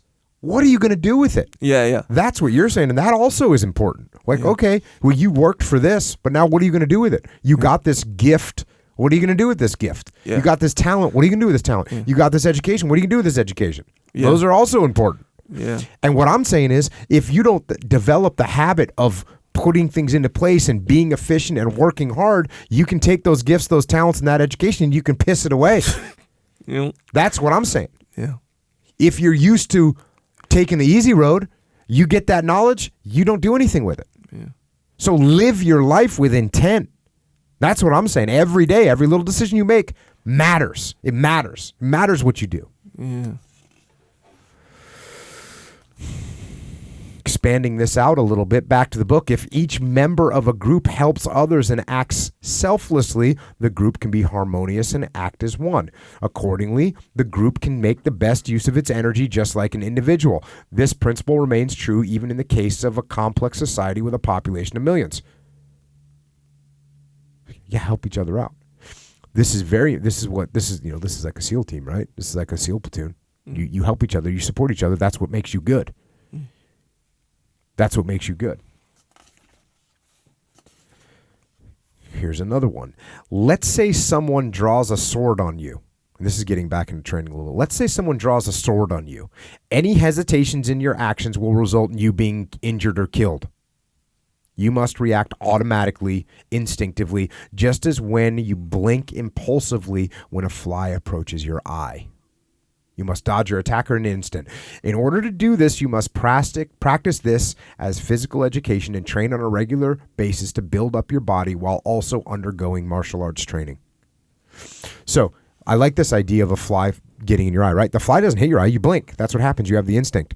And what's cool, I see this with extreme ownership. When people first hear about the concept, like it's foreign to them. And you've talked about this, how once you started thinking about it, you'd see like any excuse that someone makes, you're like, oh man, this guy's not taking ownership. That's just an excuse. And then you see it in yourself. And when that becomes your instinct because you're living that way, well, then it's very easy to spot. And it's also easier to maintain. Yeah. That's why the little things matter. Echo. Yes, sir. Back to the book. Judo began with the study of martial arts, and then it gradually became clear that it could be applied to physical education, intellectual training, moral education, social engagement, management, and people's everyday lives. Some people believe that judo means simply practicing at the dojo. This is applying the principle of judo at the dojo when practicing defense against attack, and though it certainly is one aspect of judo, is only a small part of it. With judo in every endeavor, you must imagine the best goal and use your mental and physical energy in the most effective manner in order to accomplish that goal. For that reason, judo is not merely a martial art, but rather the basic principle of human behavior. It is wrong to assume judo ends in the dojo. So, he's saying apply this everywhere. I'm saying you should do that. You can do it with jiu-jitsu.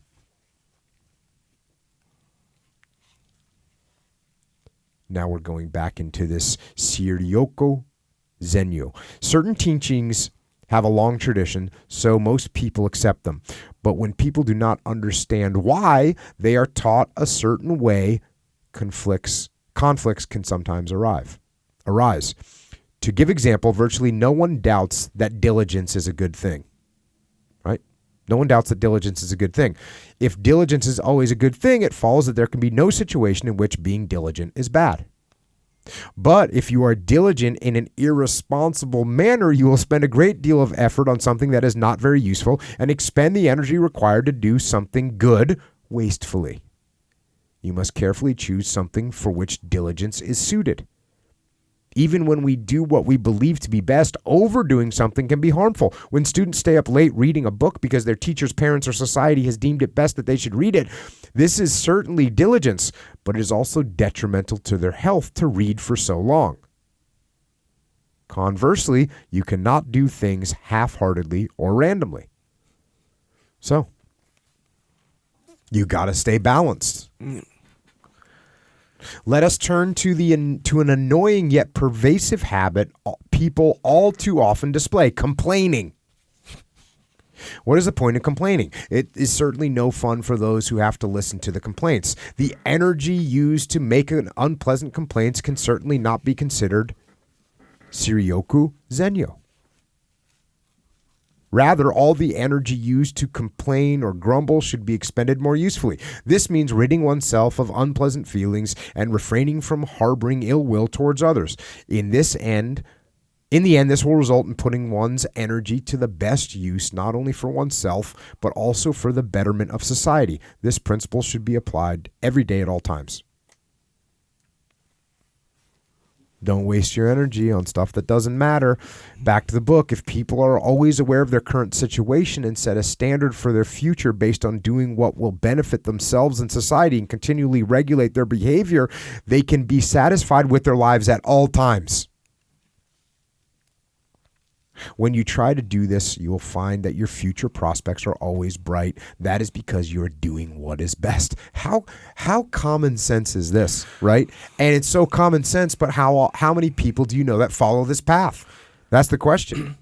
Yeah, that goes back to how you say that idea of being detached. When you're detached, it's common sense. Yeah. But when you're in the game, it's not common sense because of how you, just like how that said, how you feel. Like, like even complaining, for example. Like, you could ask, I don't say literally everyone, but you could ask everyone and be like, hey, complaining, is that useful? Is that good to do? Is that fine to do? No one just thinks complain. That, right. Yes or no? Everyone's, no. Why does everyone complain then? Because when you're in the game, complaining makes you kind of feel better or whatever. You picked up on it very well, because it says if people are always aware of their current situation, meaning they need to be detached, and then set a standard for the future based on doing things that, just think, it's the same thing. Think, is it smart to do things that will benefit themselves and society and continually regulate your behavior so that you're satisfied with your life at all times? Of course, that makes sense. Sure. Why don't we do it? We get off the path. We get on the slippery slope. We start losing our awareness of our, current state? Well, how do you put it? Current situation. Current situation. They don't understand it. Yeah. This is interesting. Through Judo, we are teaching a principle that can work together with the highest principles of Buddhism and Christianity and the exhaustive studies of philosophers. One which, like other great philosophies and religions, can be put into action. This principle of Judo offers a basic principle that can provide a sound answer for every situation and every question. The easiest way to master this basic principle is to practice the waza of Judo and to embark on the do, the way. That is because through practice that incorporates both a martial art and physical education, one can learn a method for making the most effective use of one's mental and physical energy. Then one naturally learns how to apply this method to every aspect of human affairs. I believe that this basic principle is the most appropriate method for resolving various moral issues. Man, he puts a lot of weight on the Judo. A lot of weight on the Judo. Judo is life. Yeah. With regard to our daily activities and social interaction, the teaching of Shiryuko Zenyo means bringing about maximum results through the use of every sort of energy. For this reason, human faults like anger, for example, violate this principle. Becoming angry consumes mental energy. How does anger benefit you or anyone else? The result of anger are invariably a depletion of mental energy and being looked down on or disliked by others. By following the principle of Shiryoku Zenyo, people will not be able to get angry. Being disappointed or troubled by failures or setbacks or harboring grievances are also ways in which mental energy is consumed. Arguments, fights, all of these are violations of Shiryoku Zenyo. Those who practice Judo must take great care to follow this teaching. No matter what the situation, there is only one path that people must follow. In every case, the only course is to consider what is the right thing to do and proceed in that direction. What is the right thing to do and do that? Yeah. What is the right thing to do and do that? That's what you should do. Regardless of how you feel. Yes. I have coined a phrase that I regularly say to people. There is only one path in life. Conducting yourself in accordance with this principle on a daily basis is vitally important. Though human beings may reach the pinnacle of success, there is only one path down which to proceed. That is to say, because complacency gives rise to the cause of failure, you must always consider things carefully until you find the appropriate course of action and proceed that way. Even when you fail, there is only one path down which to proceed. Even if once you fail and lose heart, if you regain your courage and find your way along the highest path, circumstances will gradually improve. That's like Jordan Peterson talking, right? Hey, get on, do the right thing. Pick a little thing and start improving that thing. Clean your room. Because they find their own paths, those who practice judo and who follow the principle of Shiryoku Zenyu always have a calm spirit, enjoy life, and are enterprising. The most advanced mental life can only be achieved when people thoroughly absorb this principle. Shiryoku Zenyu. Maximum efficiency. What are you doing that is taking away your energy? What are you wasting your energy on? Back to the book. A person's true value is determined by how much he or she contributes to society during his or her life. And because these very contributions enable those who strive to protect themselves to achieve this, the purpose of judo is to perfect yourself so that you can contribute to society. This applies to ordinary people as well. Again, this is very, very similar to what Jordan Peterson talks about. You're like, you need to, if you fix your world, well, you're impacting everyone's world around you. Mm-hmm. This applies to ordinary people as well, but in particular, those who specialize in judo must be expected to act in a way consistent with the purposes of judo. When you practice judo, you must try to perfect yourself and contribute to society through this practice, and you must emphasize the importance of this during your teachings to others. Something that seems good because it is near at hand may be useless in the future, whereas in some cases, a bit of patience is highly effective in furthering your lot in the future. Right? Delayed gratification. The basis of happiness in life is found not in the pursuit of material gains or temporary pleasure. And true kindness towards one's friends means giving them serious advice when needed, selflessly, without fear of offending them. Now that one's interesting because I deal with this one a lot, right? I deal with this one a lot because you got your subordinate that's not doing what they're supposed to do. And I just was having this conversation with a group I was working with, and they were real big on the word transparency. And Leif and I talked about it on the podcast. And if, here's the question, like, I'm going to be transparent with you. Like, hey, Echo, your videos, you know, they're not good right now. Like, your videos aren't good. You need to tighten up your videos. Like, does that improve our relationship? Mm-mm. Does that make you want to do a good job for me? Does that make you want to like get out there and really crush it? Mm-mm. No, not at all.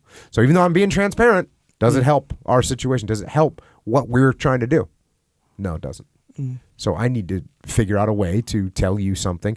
And normally the best way to do that, and here's a big hint for everyone that's out there, if you want to give someone critique that they know that they need, one of the best ways to give them critique is to take ownership of it, take ownership of the problem. So I say, Echo, hey, I feel like I'm not really giving you good guidance on the videos and the way they're coming out. Mm-hmm. I want to sit down and talk to you and actually go through like what the impact that we're trying to have and that I want to have. And I mean, I know you're working hard, but I feel like I'm not giving you good enough guidance. So I want to sit down with you and try and see if I can be more clear. Mm-hmm. Right? Does that offend you? No. Well, I know what you're doing now, but well, yeah. But no, I get it. Yeah, you're right. So if you take ownership of the problem and then you talk about the problem with the person, it makes them not have a defensive posture, which is what you want. You don't want them to have a defensive posture. I actually want to have them have an open mind and be able to listen to what I say. They won't listen if you're pointing the finger at them. Yeah. They won't listen as well. They might listen for a little while. Yeah. But it won't be a lasting thing. Maybe years later, or something like that. Yeah, it won't help the relationship. We know that for sure. You must remember that the purpose of expending a great deal of effort to build a strong body is to enable you to undertake jobs that you might otherwise be unable to endure. So what he's talking about there, he's talking about, he basically goes on this whole thing about like being big and buff. Sure. He's not pro. He's not down for that. He's not down for the cause like Echo Charles is. He would look at you and think you're wasting too much time on your bicep curls. Yeah. Might be right. Yeah. So that's what he's saying, is that he's all about the functional strength. You want to be strong so that you can do jobs that you might not be able to endure if you didn't work hard. If you didn't work out hard. Hey. That's a balancing act too, by the way. Hey, I know you're going to defend the biceps over here. Maybe not the curls, right but you know how like they say it's even like kind of like, actually it's a bad example, but you know, he said you want to save your energy essentially for jobs that are like important, right? So he says the reason that you're trying to get strong isn't so you can look big and buff. It's so that you can do jobs, you can endure jobs that you wouldn't be able to endure. Oh, okay, otherwise. gotcha. So that should be the focus of your training. Functional strength. That's what he's talking. He's down with the functional strength. Bro, there's this guy on YouTube, super funny, Bro Science. I think I told this dude, Bro Science Life or something like that. Yeah, I've seen that guy, Bro Science. So funny, and he's talking about functional strength. He said, you know, his jokes or whatever. He's like, yeah, so good luck. You can compare your functional strength with my actual strength. So funny. But in his mind, actual strength is like how much you can bench, and you know how it is. Funny. Yeah. But yeah, that's so now every time I hear like when a guy starts like heavily advocating functional strength over like some weightlifter guy or whatever, I think about that. That's even though I'm sure this book came out a lot, you know, earlier than Bro Science Life, but you know. Check.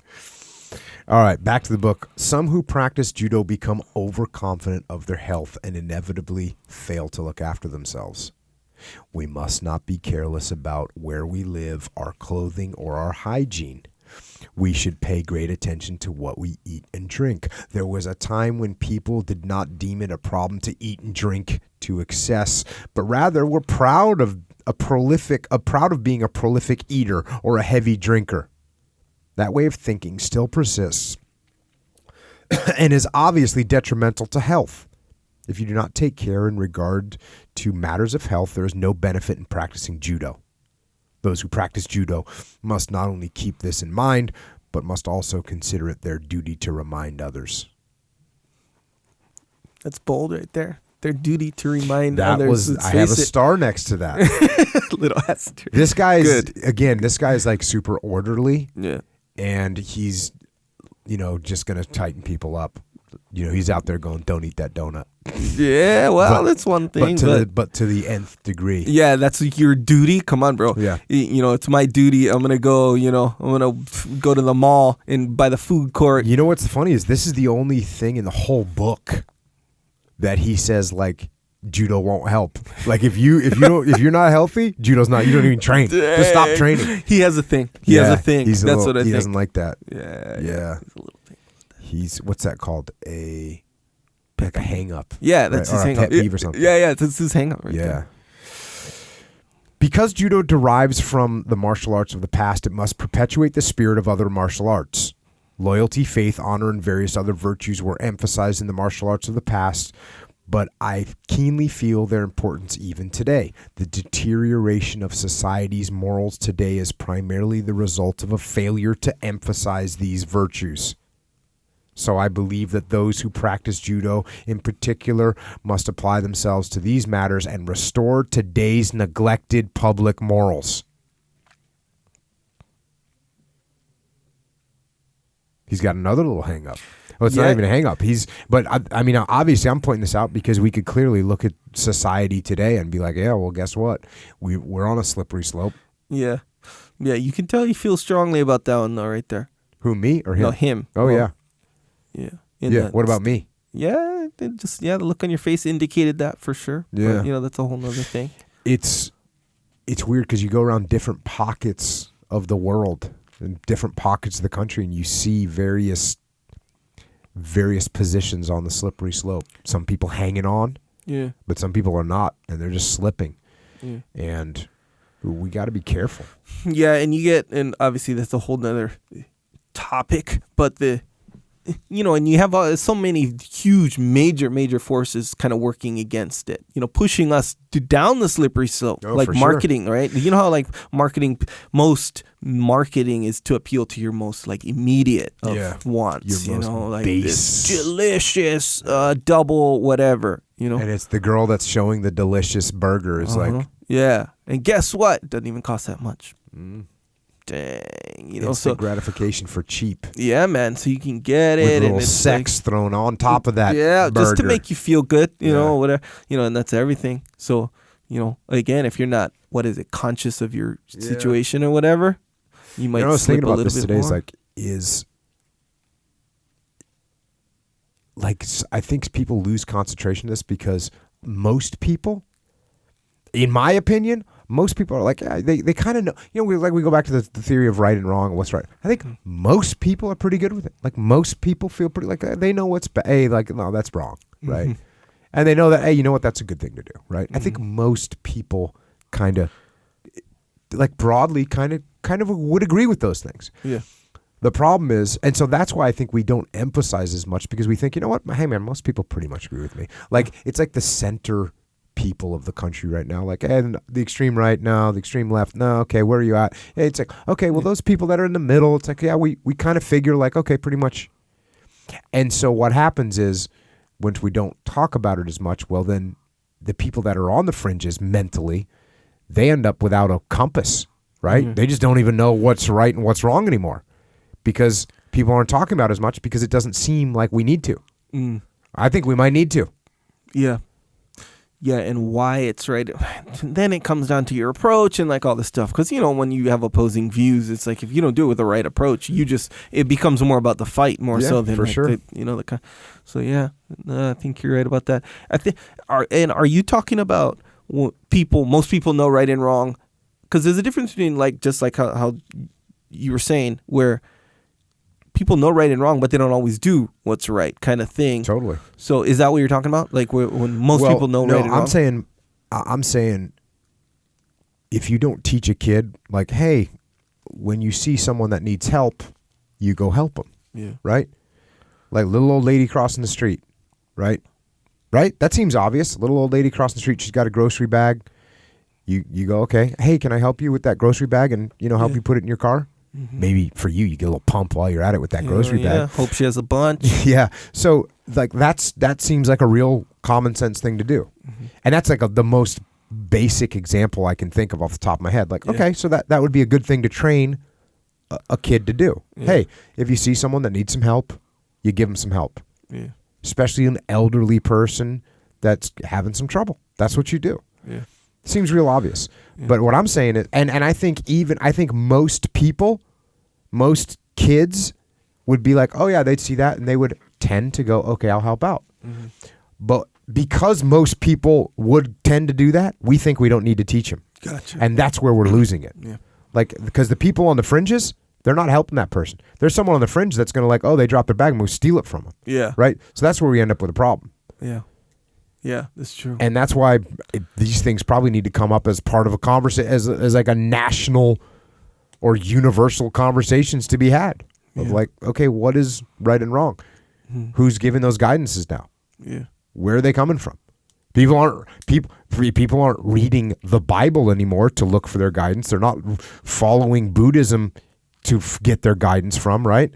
They're just kind of going around. Yeah. So where's that coming from? Yeah, huh? That's true. They're going around. They're seeing like what? Okay, they're looking around me like, okay, what are we doing? How are we doing this? Is this right? Is this wrong now? And to do this? And what are they looking at to get to measure to establish that from? You know what they're looking at? Instagram. Yeah. Whatever's around them. Yeah, whatever's around. But Instagram's around them. YouTube's around them.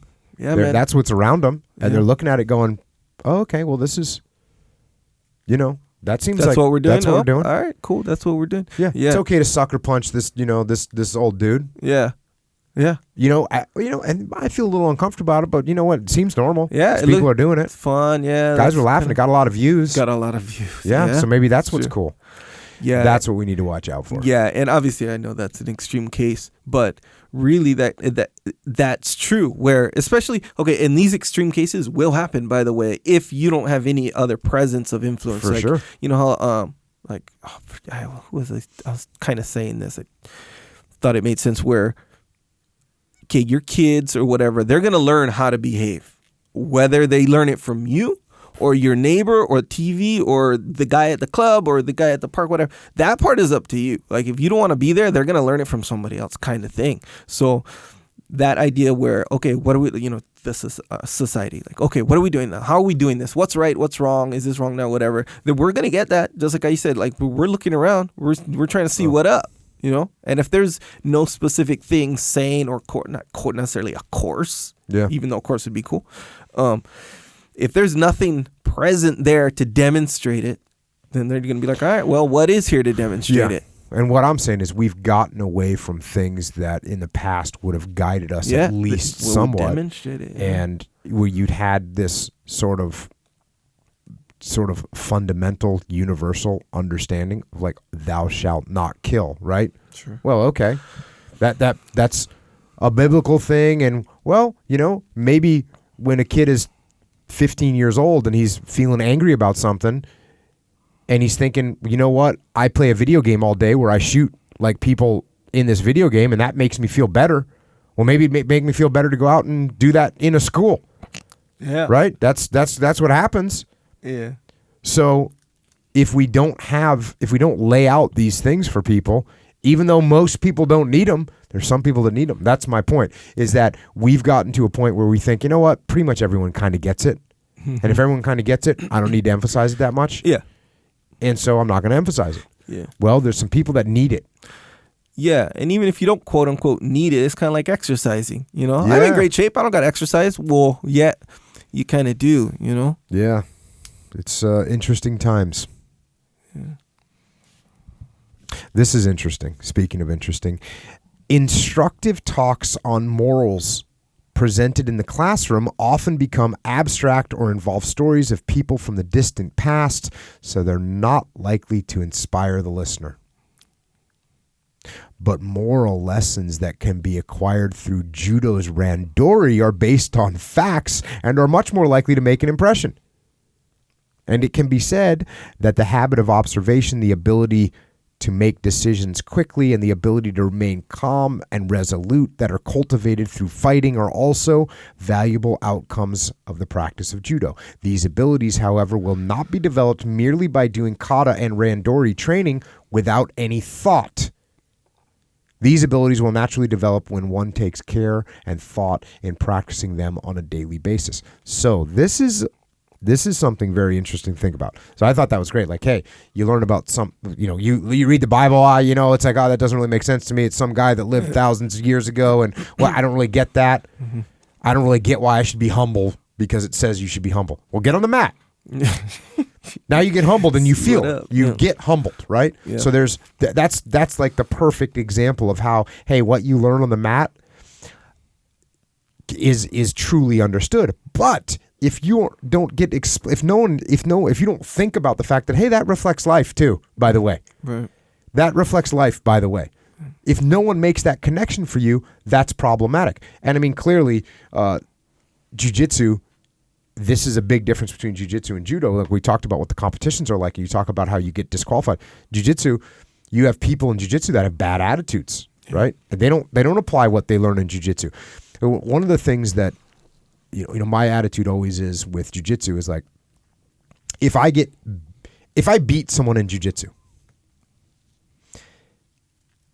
if you understand jiu-jitsu, if you beat someone in jiu-jitsu, you realize that doesn't make you a better person than the person that you beat. What it means is you've trained more than them. That's what it means. Mm-hmm. Or it means you caught them that time. It means you got lucky with a move. It means they made a mistake and you had trained enough to be able to capitalize on it. It doesn't mean you're a better human being than they are. Yeah. And there are people in jiu-jitsu that think, oh, I am a better human being than that person is because I tapped them out. It's like, actually, no, not true at all. Yeah. So if you're not connecting these bigger, broader lessons and connecting jiu-jitsu to life, then what you have is just this isolated sport, which is it's not even a sport. It's an isolated might makes right attitude on the mat, which is not a good thing. Yeah. It's not a good thing at all. Jiu-jitsu should be making you humble because you should recognize like, oh yeah, well, I've been training longer than this guy and that's why I can beat him. And one day if they keep training more than me, they'll be able to beat me. So hopefully I'll keep training and we'll have a relationship and we'll be able to support each other. And that's the attitude. Yeah. So I think that's one of the things where, you know, you've got, in my mind, you've got judo on one side, which is, you know, really strict and controlled and less evolutionary because it doesn't evolve as much. And you have jiu-jitsu on the other hand, which is wildly evolutionary. It's incredibly creative. Like there's less creativity in judo. There's way more creativity in jiu-jitsu. And I think in the middle, especially on the attitude part, is where jiu-jitsu now is like, you need to, like you go to a jiu-jitsu competition, like little kids they're bad sports, right? They're bad sports. Sometimes, yeah. They did not learn sportsmanship. And that's an important thing, because what does sportsmanship mean? Sportsmanship doesn't just mean like you're a good sport on the mat. No, it means that in life you can handle getting beaten and you're going to get back up and you're going to have a good attitude. That's what sportsmanship is. That's why you're trying to teach that to your kids. Yeah. Right? And there's a million little things like that in jiu-jitsu that you learn. Like just the hard training. Well, you know what? In jiu-jitsu, sometimes you work hard and you still get beat. Yeah. That's the way life is. Yes, sir. That's the way life is. You work hard, you give it everything you got, you're still going to get beat. Well, guess what? You learn from that. You learn about life from that. Yeah. The creativity part, if you're stuck in a box on something, and he talked about that earlier, like, oh yeah, when he's talking about there's only one path, again, I talk about him as being a very, I won't say not creative, but he's got an orderly brain, right? Because I never look at something that there's one path. Yeah. Like, and by the way, if I fail in business, he's like, hey, there's only one path. No, if I fail in business, I'm actually going to look and see like, well, okay, what other path could I take? Yeah. Now he's talking about the path of like I'm not saying, oh no, the hell with discipline and I'm just going to do whatever I want. So he's saying stay on that path, and that makes sense. Right. But there is a certain lack of creativity there. Like, okay, well, if I make a mistake, I'm going to assess and I'm going to see what I can do differently. Yeah. And again, I'm not arguing that he was saying, no, don't ever try anything else. But that is an important piece that you learn from jiu-jitsu. Like, oh, if I can't pass the guard, this person's guard this particular way, I need to take a different approach. Yeah. You learn that from jiu-jitsu and you can apply it to life. So all these lessons that if you don't pay attention to what you're learning in jiu-jitsu and you don't reflect on it and put it back on your life, well, then all you're learning is how to fight people and beat them up. Well, then jiu-jitsu is not doing what it should. It's not doing what it could be doing for you. Yeah, agree. So you need to be careful of that. Yeah. I think his one path is it's this really broad and general kind of it's more of a direction than an actual path. It is. And that's a bad example for me to use. But at the same time, I want to make sure people aren't like, well, you know, I'm going to stay on the path. I'm going to stay the course. I'm going to stay the course. You know what? We failed that time, but it's okay. I'm going to stay the course. I'm going to keep going. No. Assess. Yeah. See what you can do differently. All right. Effective use of mental and physical energy. Again, he's talking about this Sekiro Zenyo, which is integral to the teachings of judo. Competition can be applied to many aspects of life. Those who practice judo must measure their behavior by this principle on a daily basis and make corrections when appropriate. If you actually apply this standard to every aspect of your life, from food, clothing, and shelter to your work and relationships, you'll find that you often have to correct your own mistakes. Those who do this will make progress day by day and advance in life. Those who fail to do so will never progress and in many cases will regress. So keep an eye on those little things. With regard to memory, in the early stages of practices of judo, you must do what you have been taught. In order to do this, you must remember things well. As practice progresses, you must remember not only what you have been taught, but also what you have observed. So there are many situations in which memory is vital. You will develop that ability naturally to come up with ways to remember things. He's talking about some of the benefits of learning judo. So one of them is you learn to remember things. Next, we come to the area of imagination. This is not particularly necessary during the early stages of the practice of judo, but becomes quite necessary later. You may experiment with various outcomes, carefully anticipating how your opponent will react. But if there is a limit to the ideas you can come up with, and if the range is narrow, no good ideas will come to you no matter how much time passes. On the other hand, if you come up with a variety of ideas, one after another, and if your thoughts extend to things quite different from your original idea, you can come up with a perfect solution among those ideas. So he talks about creativity. And this is interesting. Next comes language. This is very important to the practice of judo. The reason is that in randori as well as in kata, if you try and explain a particular method in words, unless you explain it exceptionally logically and clearly, your listener will not understand what you mean. There are some things that can be demonstrated in detail using kata, while others do not lend themselves to this method. In some cases, you must explain things in writing or verbally. When teaching, whether you demonstrate things through kata only or by giving a verbal explanation while demonstrating the kata, makes a big difference to the listener. This is a truism. When you ask someone about something you do not understand or discuss something in depth, it is highly beneficial if you can talk about it clearly. Thus, it is so in the practice of judo. Take care to discuss things logically and clearly. So even he talks about the importance of being able to express yourself and having good command of the language. Mm-hmm. It applies to judo. Is that reaching? Maybe a little bit, but we'll give it to him. I'm going to give it to him. The way I see it is like, what is the laws of combat? Simple. Right? Yeah. That's what Simple, I heard. clear, concise. Yeah, for sure. Yeah, you're right. Good call. I like it. Next, I would like to discuss the need for broad-mindedness. Broad-mindedness means open to new ideas, as well as the ability to organize various kinds of ideas at the same time without mixing them up.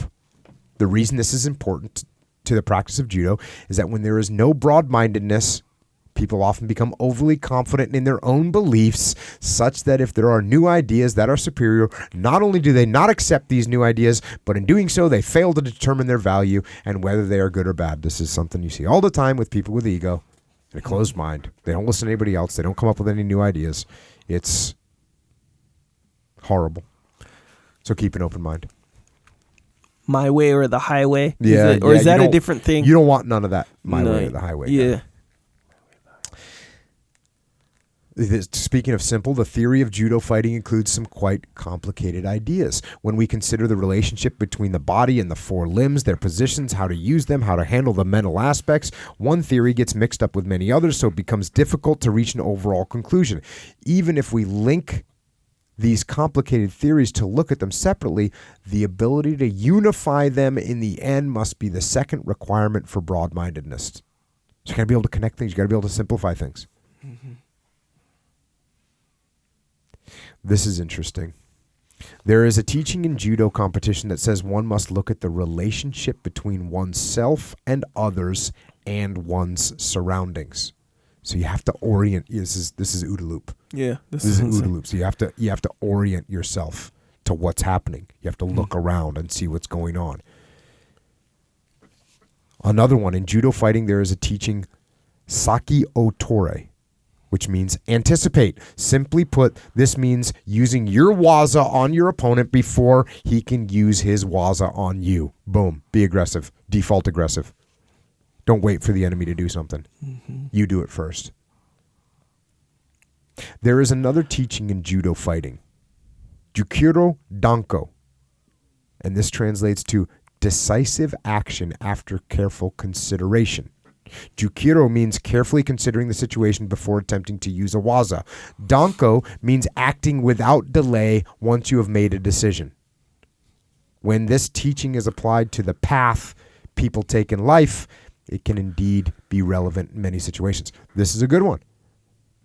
What you consider what you're going to do, but then once you make a decision, you go. Yeah, you go full speed. You go full speed. You always reassess. You always keep your mind open. Even when I'm like, I made a decision like, hey, you know what? We've debated this enough. Let's go. Even when I say that and I mean it, I'm still just making sure. I always make sure. I'm always reassessing. Yeah, and I don't run to my death. It seems like he's more talking about like don't make a decision, go and then hesitate the whole time. Well, that's definitely true. And also, don't sit there and wait to make a decision. Yeah, make a decision.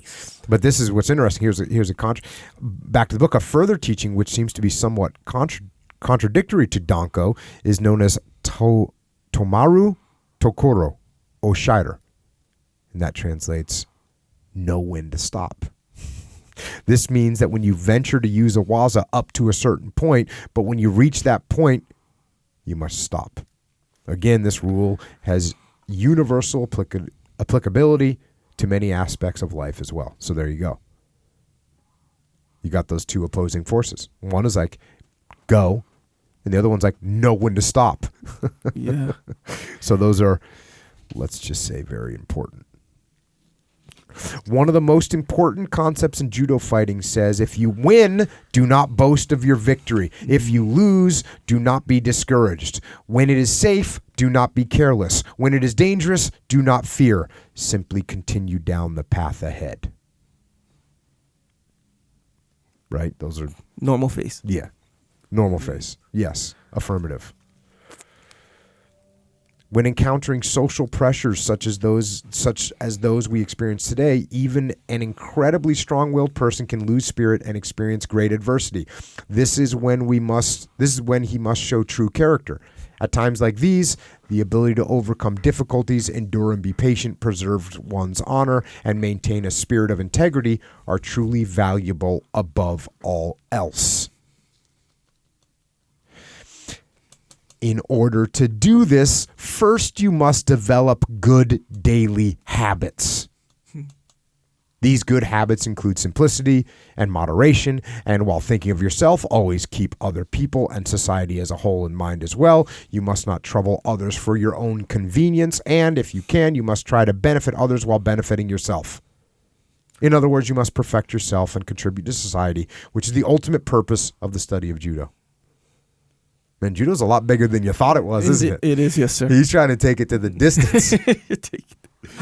Well, it is the way. Those who want to do something to benefit society must first make sure they can easily take care of their own business. Yeah. Yep. Clean your room. Yep. As Jordan says.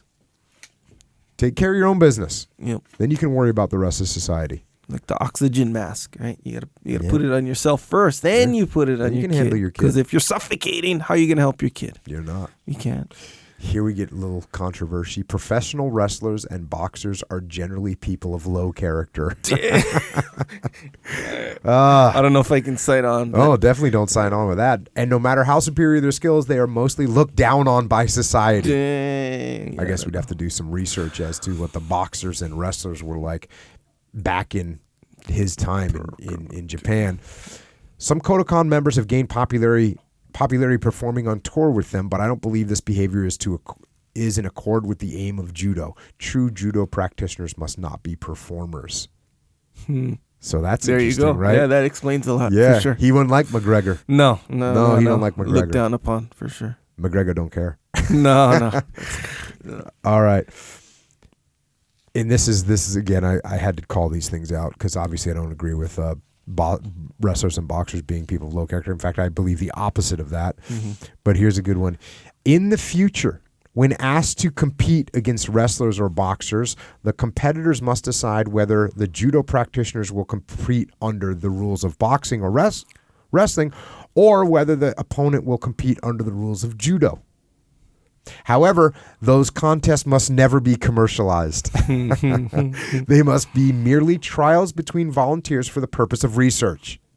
If for some reason showmen should get involved, people get charged admission, and it becomes a spectator sport, you must recognize that this is in complete violation of the spirit of Kodokan Judo.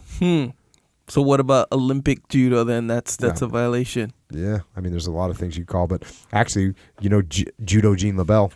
Yeah, he fought against boxer Milo Savage, 1963, in I think it was Denver.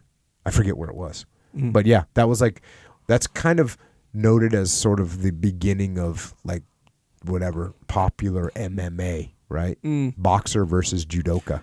Yeah. And Judo Gene LaBelle is a American icon. He's an icon of grappling. If you don't know who Judo Gene LaBelle is, look him up. He's awesome.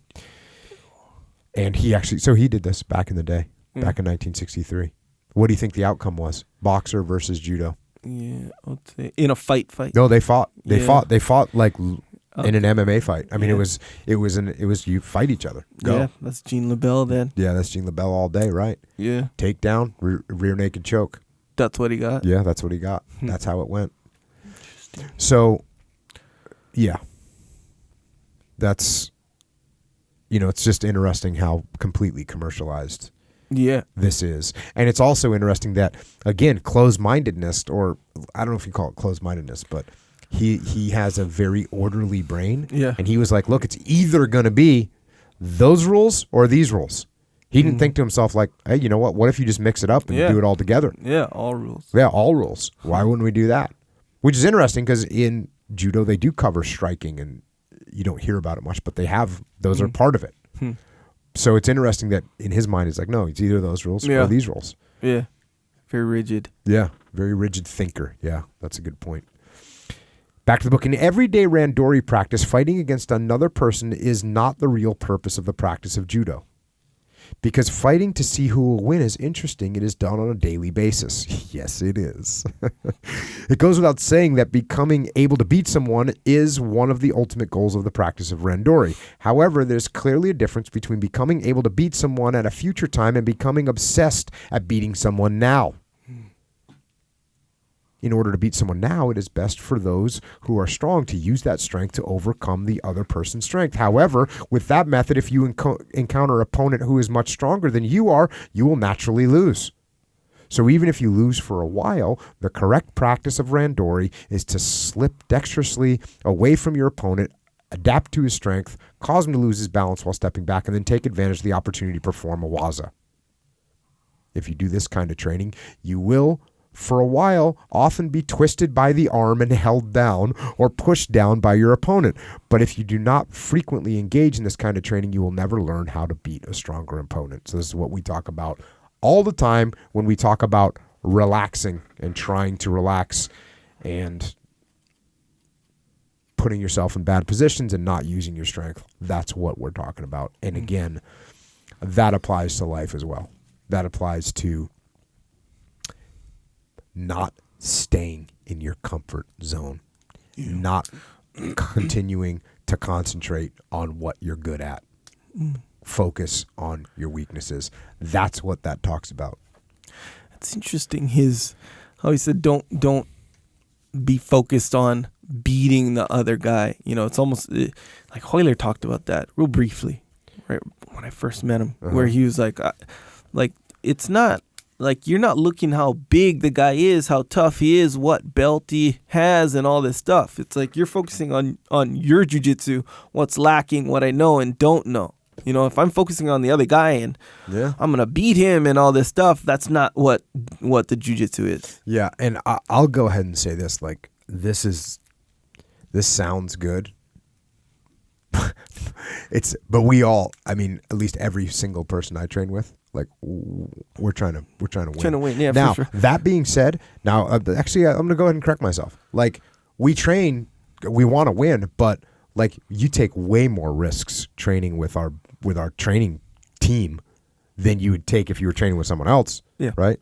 You take risks, you try new things, you put yourself in bad positions. I'm going to try this arm lock, I'm going to try this choke, even though I might end up on the bottom, but that's okay. And well, you know what I mean? So I guess that's true. I don't focus completely on just trying to beat the other person. Yeah, so that's actually very accurate. And I think as you start this game, that's the best attitude to have, is like, hey, you got to relax. And I was talking to a buddy of mine that's just starting jiu-jitsu out, and he's like my age. And he's like, man, I'm trying to relax harder. He's like, I'm trying to relax harder. And actually what I sent him a text, and I was like, it's like rock climbing. Have you ever done any rock climbing before? Yes. So there's technique in rock climbing. Like, there's legit technique, obviously. Well, it's not obvious. If you've never rock climbed before, there's a massive amount of technique in rock climbing. It's the way you position your fingers, the way you position your hands, the way you use your legs. You don't hang the weight on your muscles. You hang it on your bones and your ligaments, so you're not getting tired. Your muscles aren't getting tired out because you're using the technique. If you don't know rock climbing, guess what you do? You hang on to the freaking rock with all your muscle and as long as you can. And that's exactly what happens in jiu-jitsu. When your technique is good, you're just going to hang on. Yeah. Yep. Hang on. That the whole thing about jiu-jitsu and winning, and he used the word obsessed. Like if you jam up, you get jammed up. A little bit of a different scenario, isn't it? Yeah, and Changes really, it when up you a really little look at it, I mean, in the moment, yeah, you want to beat the guy. Like that's when you train with someone in jiu-jitsu, or especially when you compete in jiu-jitsu, that's actually where the shift kind of occurs. He mentioned competition as not a spectator sport. This is just for experimental purposes. Did he use the word research? Research purposes, which is essentially just training, really. So it's like, for sure. it's kind of like kind of how when they started the first UFC, that was what they were kind of pushing too. They're like, we were gonna see what style martial arts style. Yeah, exactly right. But really, the thing that people came to see was that, for sure, but it was a show, like who's gonna win and all this stuff. Yeah. And when you really look at it, so UFC 1, 2, all these things, it was, I don't want to say rare, but it was almost rare when, aside from Royce Gracie, of course, and Ken Shamrock and stuff like this, it was really rare to see the style get maintained. It was like these karate guys, and they had their stance, and the fight would start, and it's just this street fight. Yeah, exactly right. So, and that was part of the research kind of thing. But people were there to see who's going to kick whose ass. But in jiu-jitsu, when you really think about it, we are kind of maintaining that. Like we want to see, like we are researching all the time. Yeah, and how is this going to work? And here you can fall back and forth. Like sometimes you can get sucked into being obsessed with beating that guy, and maybe if you kind of use it, it's like using anger to help you, I don't know, get more strength or something just for a moment or whatever. I kind of think that's okay, and I think we all kind of do it in one way or another. Not the anger thing necessarily, but I'm gonna. Like me and you, for example, I might incorporate a little bit of today. So I'm going to get Jocko today. That's what I'm kind of focused on for a second. Yeah, for a second to help me get better. Maybe even get me past a mental barrier or something like that. You can do it. But the big picture is just what he's talking about. I just want to get better at my jiu-jitsu kind of thing.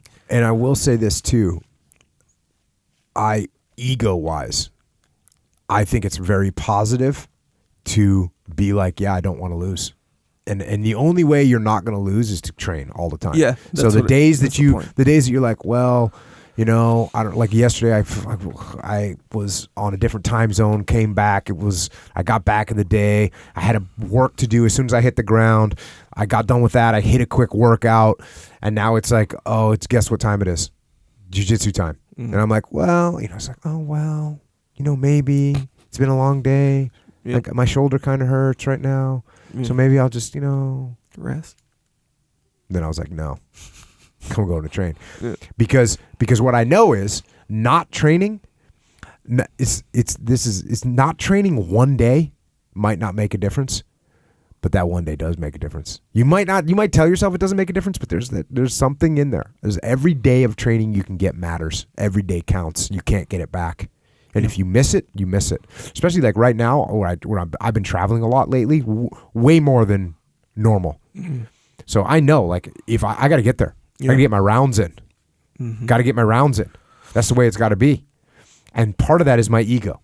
Part of that is my ego saying, look, I got to, I got to fight. I got to stay on top. I got to stay on top of the mountain as high as I can. Young, right? hungry lions out here. The here young bucks are out there. They're coming after me. Yes. I appreciate that. But that keeps me in check. My ego, the positive part of ego is that I do want to win. And I don't want to get beat. Now, that being said, guess who I train with? I train with all the guys that are most likely to beat me. That's what I want. I want to have that happen. So there's a balance. There's a good balance there. And at the end of the day, there's really no escape it. And I think it's real prevalent, like for you and Dean, it's really prevalent where, sure, you have all that. You have all those thoughts, in your head or whatever, but it all comes in. The whole reason you have that thought is to get better at jiu-jitsu. For sure. Because when you start jiu-jitsu, you're like, some people say, even me, like, well, I just want to get good enough to, like, be able to defend myself. Well, after 6 months, man, you're good. Yeah. So what am I doing here 25 years later still doing the same damn thing? It's because, like, there's a couple guys that I want to keep ahead of or even with or catch, like that's what's driving. So there's a definite ego thing involved, but I think where that goes too far, the ego goes too far. This is obvious answer is like, I don't really, I'm not gonna train with that guy because he might catch me. right? Then now you're not progressing. Yeah. Now you're in this thing that he's talking about. Like, you're not going to progress because you're not going to train with that person, or you're not going to take any risks whatsoever. So you're just going to defend, and you're like, oh, I survived the round and I'm out of here. Yeah. So you gotta keep that attitude of like, hey, I'm gonna get beat. Yeah. And that's the thing. Jiu-jitsu works, man. Yeah. Jiu-jitsu works. And if somebody catches you, Yeah. doesn't matter who they are. Right. If they catch you, jiu-jitsu works. You tap out, you go again. That's the beautiful thing about jiu-jitsu. Yeah, That's the beautiful thing about life. About life. Because in life, you're not going to win every time. Yeah. You're going to get caught. You're going to make mistakes. Someone's going to capitalize on them. So what are you going to do? You're going to give up? And even more important than that, you can lose. You can lose. Is whatever thing you're trying to do, you can lose. You're trying to start a new business, you can lose. You're trying to get a new job, you can lose. You can lose in life. So are you going to prevent that from even let that prevent you from even getting on the mat in the first place, on even trying to start a new business, even trying to do something that's outside your comfort zone? That's what this is saying. Is get outside your comfort zone. Yeah. Don't sit there. It's not going to help you. Yeah. And you can see it with the guys who you can tell are just focused on like being the guy who beat the other guy kind of thing. Yeah. And they'll do those kinds of things. They'll roll. And then when they, after, 2-3 rounds, when they feel their steam kind of going down, they'll leave. Or they'll sit on the side and talk and be like, I'm not rolling anymore. Yeah. Or they'll only roll small guys. I did that to Andy yesterday. What? We did like 6 rounds, and I was like, bro, I need some backup. Because, he's training for events. I'm like, I'm going to give, I was like, hey, I called Dr. Luke. I'm like, Dr. Luke, give me some help over here. I need some backup. Yeah. Because got to get him to step it up. Yeah. But what's interesting, or what's the reality is, when I have the time, or not when I have the time, but like, I always get my rounds in too. Like, if we got 2 guys that are competing and we're doing, 2 in 1 out, like, I put them through it and then I go through it too, because I want to get my training, because I'm trying to get better too. Right. To your point. Yeah. You're not in there trying to beat Andy kind of thing, but you guys are training. I'm trying to get better. Yeah. And that's exactly what I mean. And it's obvious, but what's a big symptom of someone who's focusing on the wrong thing is like, if they don't do well or whatever, and they say stuff like, "Oh, you're lucky this isn't MMA" or something like that. Oh, yeah. They're like, they're unhappy about the fact that they got beat by you specifically. Yeah. Like, I used to train with this guy, will remain nameless, long time ago, and that's what he'd always say. Like, "Oh yeah, if there were strikes, I would have won," kind of thing. Yeah. He'd say that kind of stuff all the time. I was like, bro, focusing on the wrong thing right now. The fact that you quote unquote got beat, or I beat you, and this is how you would have beat me. You're focusing on the wrong thing. Why do you think I do? Because I do this. I do the opposite. When I roll with someone, and I'll be like, hey, like, I'll catch him or whatever. And I'll be like, yeah, hey, if this was MMA, like, let's say I'm going to the MMA fighter to catch him. I'll be like, hey, if this was MMA, you were on top for a while, you'd have been pounding me in the face. That would have been good. You would have won.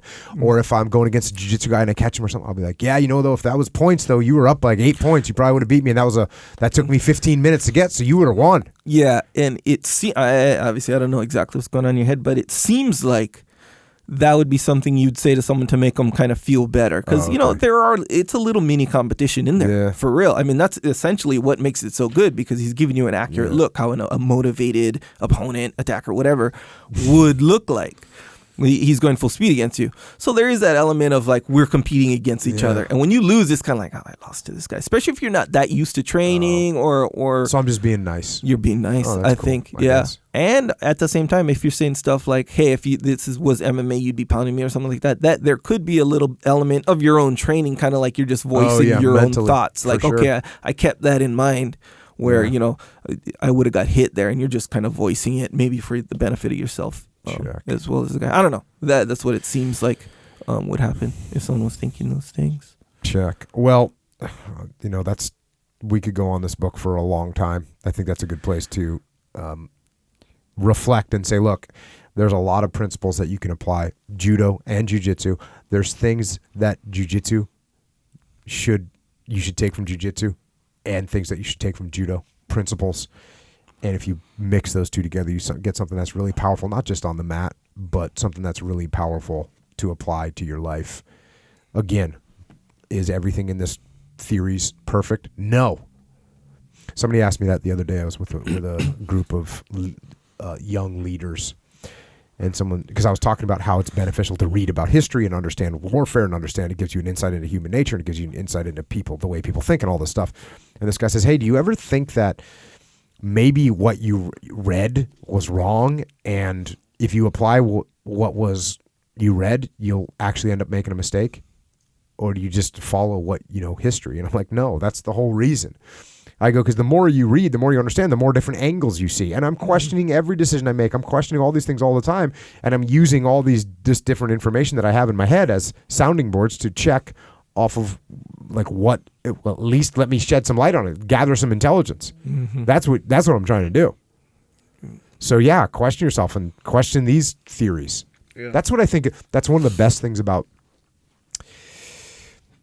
It's one of the best things about MMA and jiu-jitsu and fighting right now is that it's evolving so fast. Yeah. And it's open for it.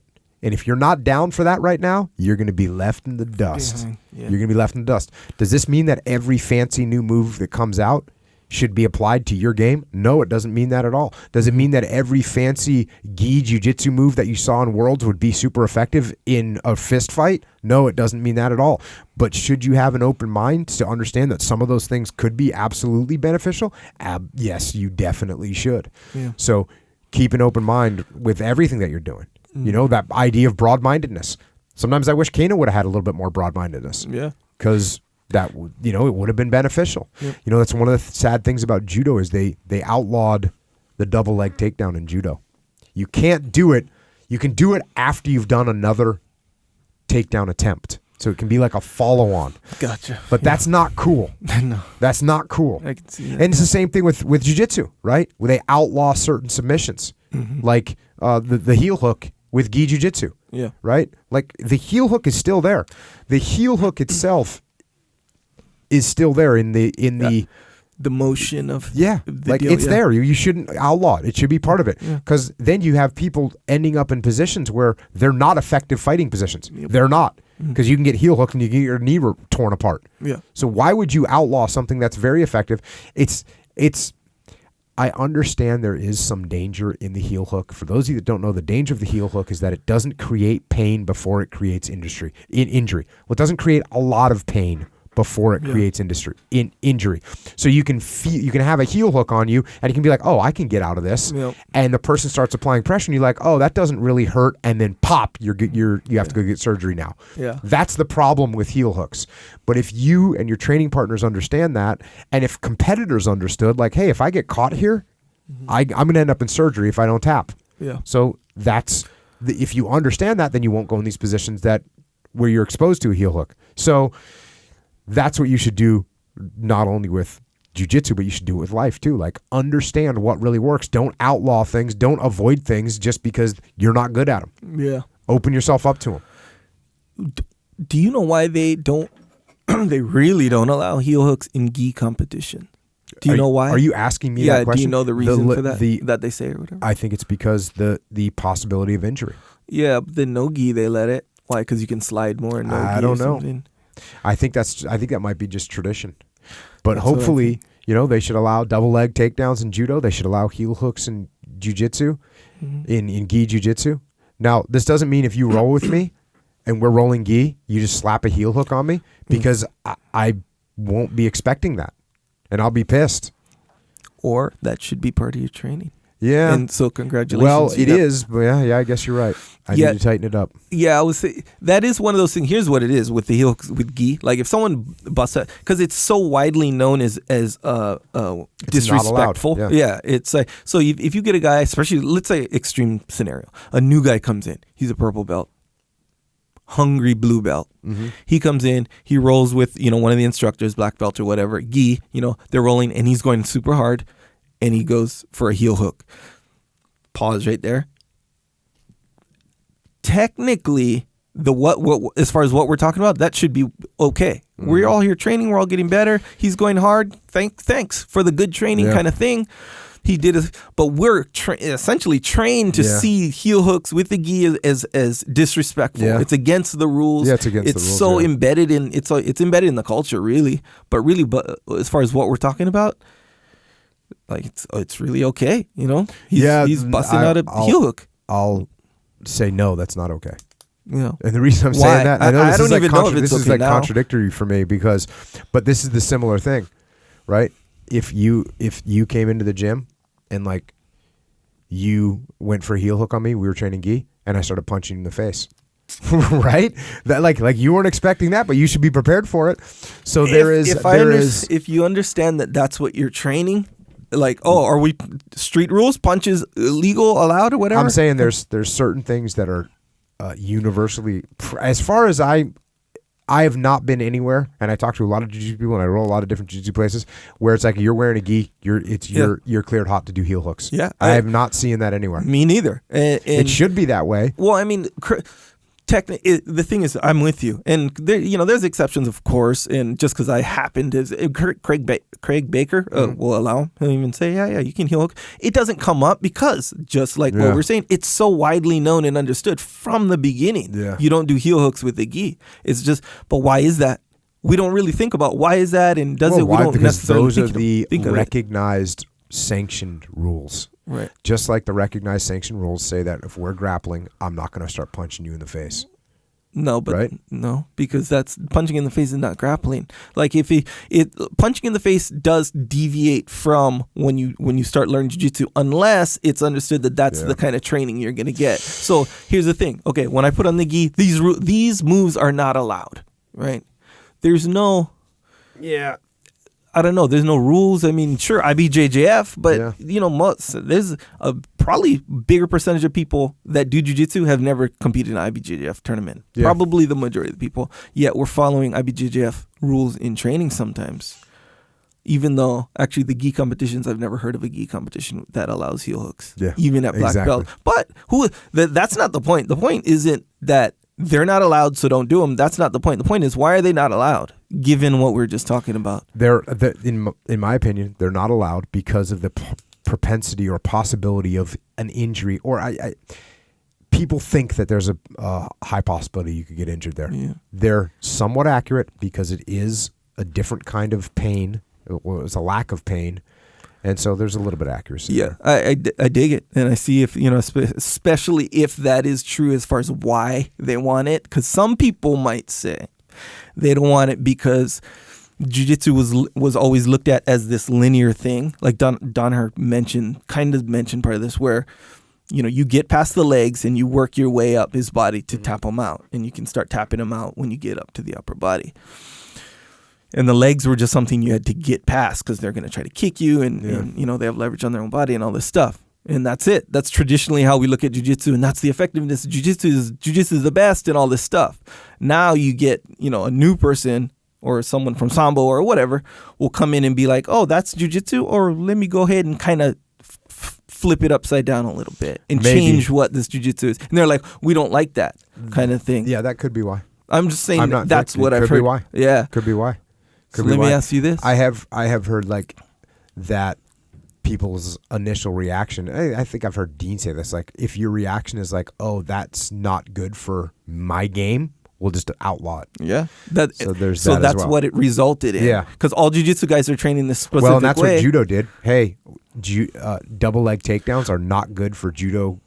Against a wrestler, you get someone that's been wrestling for 27 years, and they come into a judo competition, they hit a double leg. It's not good for the judo player. Yeah, they're so cheating, guess what? Kind of thing. Yeah, and so guess what? Outlaw them. Yeah, which is a bummer. Right. And so I'm not pro outlawing anything. That was the ultimate point there. That's what I heard. Yeah.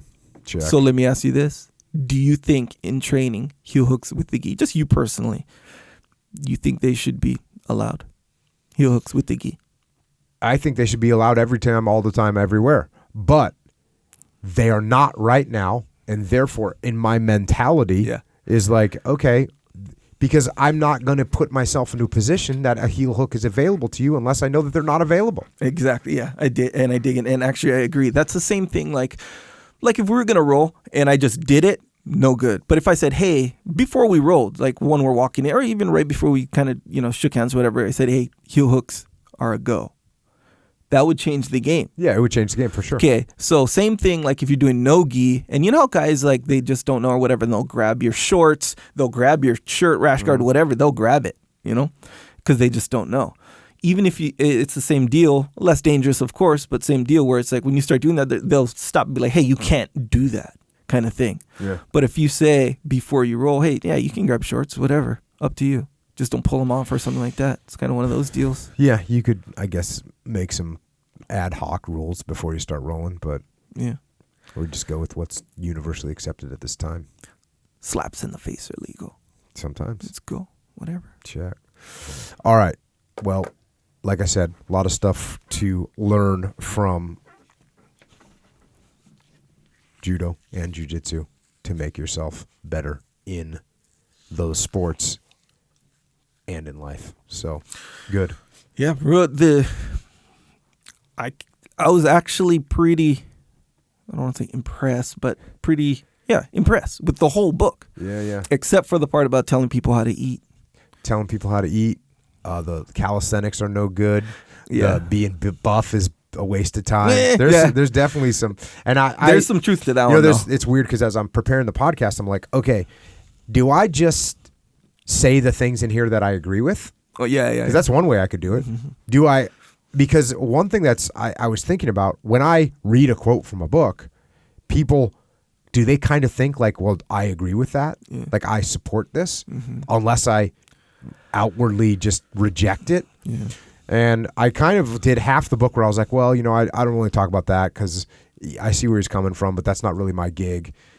And then I got to other parts where I was like, I have to talk about the fact that he thinks that this stuff is, you know, this is a completely different than what I think, you know? Yeah. So, yeah, I guess I try and explain myself as I talk about it. But yeah, there's definitely some things that I don't agree with. There's some things that I don't agree with about judo, like, you know, there's things that I don't agree with about jiu-jitsu. That's why I think there's a good mixture of the two that would be very powerful. Yeah. We need to bring Dave Camarillo on. Yeah. Agree. Or, you know, some of these other guys that have grown up in judo and are savage at jiu-jitsu. Yeah. Agree. So, anyways, cool. Well, speaking of, you know, getting better in jiu-jitsu and getting better in life. Sure.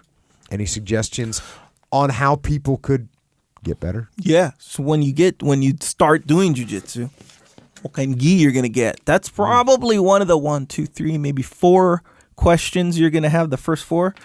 What kind of gi you get? That's going to be one of them. That's my guess. Mm-hmm. That's my prediction. You could be in jiu-jitsu and still say, hey, what kind of gi should I get? You know, new gi, whatever. Anyway, here's the answer. Origin. You get an origin gi. That's what you do. Because they are factually, see how rigid I'm being right there. Factually the best gis there are. All made in America, by the way. Different types of gis there. They got some new stuff, by the way. Pete just sent me some new stuff. It's not that new. They're just different, like, styles. It's not gis. It's what I get, some sweats. Oh, okay. Which happen to be the most comfortable sweats in my experience. He sent you new life. stuff and he didn't send it to me. Sorry, bro. You know, some they people must be joggers or something. They are. They totally are, and they're cool. they're So really glad he good. didn't send it But to me. nonetheless, back to the gis. Get them at originmain.com. That's a good one. Support yourself. Support the jiu-jitsu. Support life. Support the podcast if you America. want. America. Oh yes, Because they're made in America. Yep. From the dirt to the shirt. From the which dirt means to the shirt. the cotton that is grown in America turns into a gi. Somehow Pete does that part. Isn't it kind of cool to think that when you put on a gi, like there's that gi came from a factory in Maine, came from a factory in Maine that was built specifically to make jiu-jitsu gis, and that there's people up there, workers up there, craftsmen up there that are sewing that gi for you. And then it gets put from Maine into a bag and sent to your. Isn't that kind of right? It is, yeah. It's not like can a gi have soul?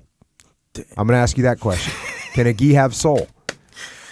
We don't know the answer to that question. Metaphorically speaking, I guess, yeah. But we can make it an assessment from the outside. Yeah. If a gi has soul, then you'd want that soul to come from Maine.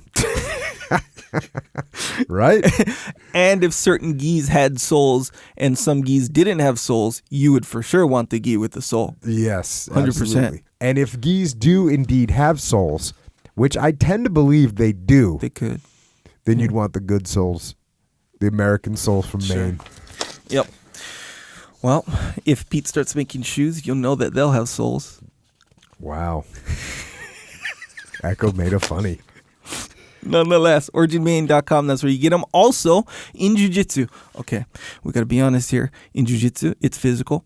You twist your arms, your neck, and your body. Not twist like injure it, but you know, it gets some work. Yeah. And with work needs recovery. With recovery comes supplementation. Good supplementation.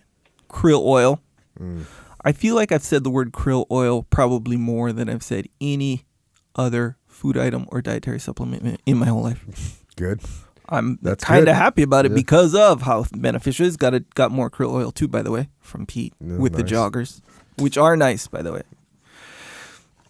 Also, another one called Joint Warfare. These are all Jocko supplements, by the way. If you didn't know, Super Krill, not just regular, Super Jocko Super Krill. Joint Warfare, which is another formula for joint maintenance, reconstruction. Someone said, "Hey, I got knee surgery. Is this going to help me?" Yes. Yes. It will help your knee recover, especially the meniscus situation too. Really? Yeah. Oh yeah. Oh, okay.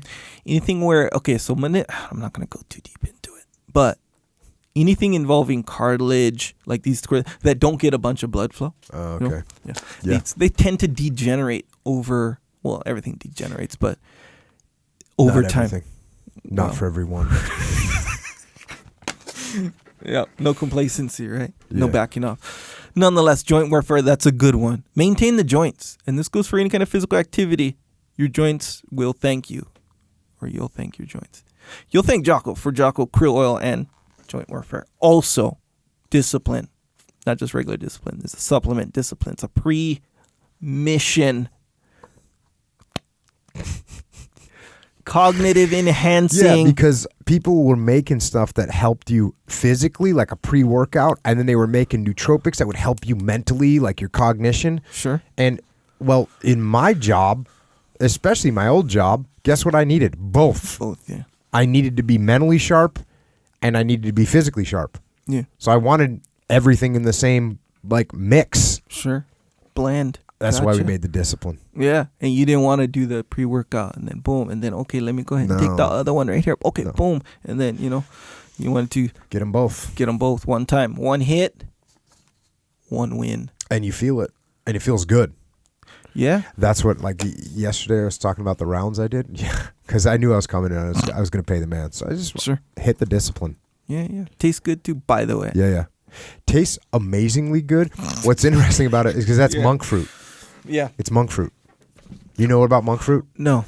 Monk fruit is the sweetener that's used in discipline. It's like, whatever, 87,000 times sweeter than sugar, but it's just a So they fruit. just put a little bit in. So you there. only need a little tiny bit in there.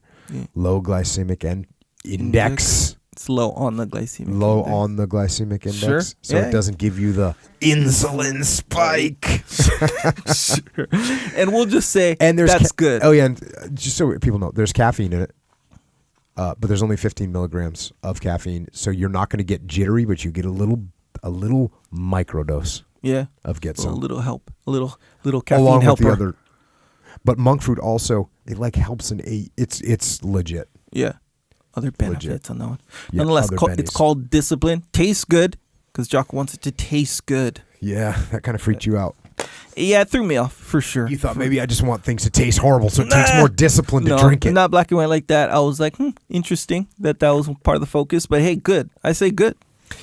Well, you're going to be really happy that I have this attitude when the protein comes out. Sure. Mint chocolate chip. Yeah, the mint chocolate chip. You know, just FYI, it's not normal.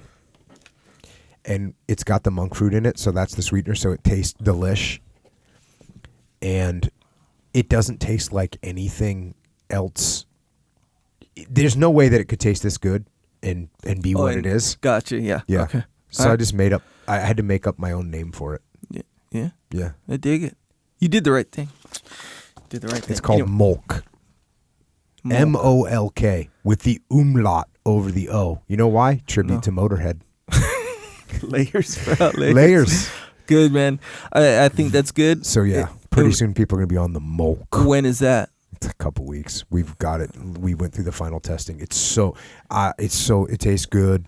It's easy to digest. Easy, all the good things. Yeah, so remember back in But the day. especially it's Molk. Sure. Yeah. It kind of sounds like mead. This is like, I don't even know what to say. It's not like a chocolate milkshake. It's not like a protein shake. It's like milk. I don't know, man. No. Remember Mega Mass, I think it was 5,000 or 3,000 Mega Mass 1,000. 5,000. Was it 5,000? Probably. No, it was 1,000. 2,000. 500 it might have been. Okay. I think that was at South Park. That was 5,000, right? With double super colostrum 7. I don't know. They always had these crazy. We used to make fun of those names. Nonetheless, it was super delicious. It was like a big like dog food bag full of Mega Mass 500 or whatever it was. Chocolate, you drink it and it tastes straight up like a chocolate milkshake. Yeah. And guess what? It probably was just a chocolate milkshake. Yeah, I was going to say, that's the thing. You see all kind of like quote health foods nowadays. They're like, oh, this you look at the thing on a protein bar, and then compare the protein bar to a Snickers bar, and it's like the same content inside of it. So whatever. You have to be careful. I saw a health. That's what's cool. That's what was cool about discovering the monk fruit is being able to make stuff taste really good without having the crap artificial sweeteners in it. Yeah, in a way, that's kind of going back to your roots, right? Yes. Like where it's like, okay, we got sweetness. Sweetness is a thing. It's a natural thing. We like it, for a reason. All this stuff, cool, man. Don't do away with the sweetness. Yeah. But when you start engineering foods to like to kind of like the advertising I was talking about. Wait, maybe I should come up with something that just tastes horrible, and you just have to gut check to taste it just to test yourself mentally. Yeah. See how good that does. Yeah, man. I'm sure everyone will get that. I'll and stick just with really, the mulk. Yeah, the mulk. Who made that word up? You? Oh yeah, motor. Yeah. Gotcha. Nonetheless, that's going to be available. The mulk is going to be available in a few weeks, apparently. Yeah. For the Joint Warfare and Super Krill, and this is a good idea, by the way. Do the subscription, the recurring where you get, so you don't got to remember. No. You get down to your last 3 pills because you don't know. If you have like 6 pills, that's 2 days. In my case, I don't know how many you take, but I know how many you take, but I don't know how many other people take. You get 6 pills in there. You don't know how many pills in there. You get 1 pill. Okay, I know there's only 1. Yeah. By that time, too late. Even 6 pills, technically, it's almost too late. Pretty much. You go subscription. Don't worry about that stuff. Boom. Get the subscription. Also, like we said, geese, rash guards, compression gear, joggers, most comfortable ones in the world. In my experience, I don't know. Maybe there's a more comfortable one, maybe not. If there is, I have never seen it. Do the joggers have a soul? Probably. Felt like it. They touched your soul. That's the important thing. They comforted it for sure. They comforted your soul. 100%. OriginMaine.com. Good way to support. Also, in Maine, the Jiu-Jitsu immersion camp. Immerse yourself in Jiu-Jitsu for half a week, right? Half a week and a half a week. There's like 2 sessions. Yeah. Can you do both sessions? Yes, you can. I mean, is that like a thing? Of course. Oh, yeah. Okay. Oh, yeah. So there's an option for that. Boom. 1 week immersion into Jiu-Jitsu. Just learning. It's not like boot camp where like, you're going to be forced to do a bunch of calisthenics, which we don't advocate apparently anymore. Oh no, we still advocate calisthenics. I advocate calisthenics, especially like a burpee situation, which I think is. I advocate all kinds of all calisthenics. Actually, you can't show me a calisthenic that I don't advocate. Even though people are like sit-ups are no good, they work your psoas muscles. They don't even work. No, I advocate them too. I like strong psoas muscles. By the way. Yeah, good. They used to tell me, they were like, "Oh, that doesn't even work your abs; it works your psoas muscles." I was like, "Cool, I have strong psoas muscles." Next question. Yeah, first off, yes, they do work your abs. Trade. Don't do sit-ups for 1 year. Yeah, do all your other stuff, and then do 5 sets of burnout sit-ups, and then see if your abs are sore the next day. Don't say What's it burnout doesn't. Sit-ups? Burnout means to failure. Oh, okay. That's a burnout. Can you even do sit-ups to failure? Oh yeah, it's hard, and it's gonna burn. How much time you gotta have? You have the whole day. Here's the thing. Oh, okay. The point isn't how many sit-ups you can do or can't do. The point is people saying sit-ups don't do your ab muscles.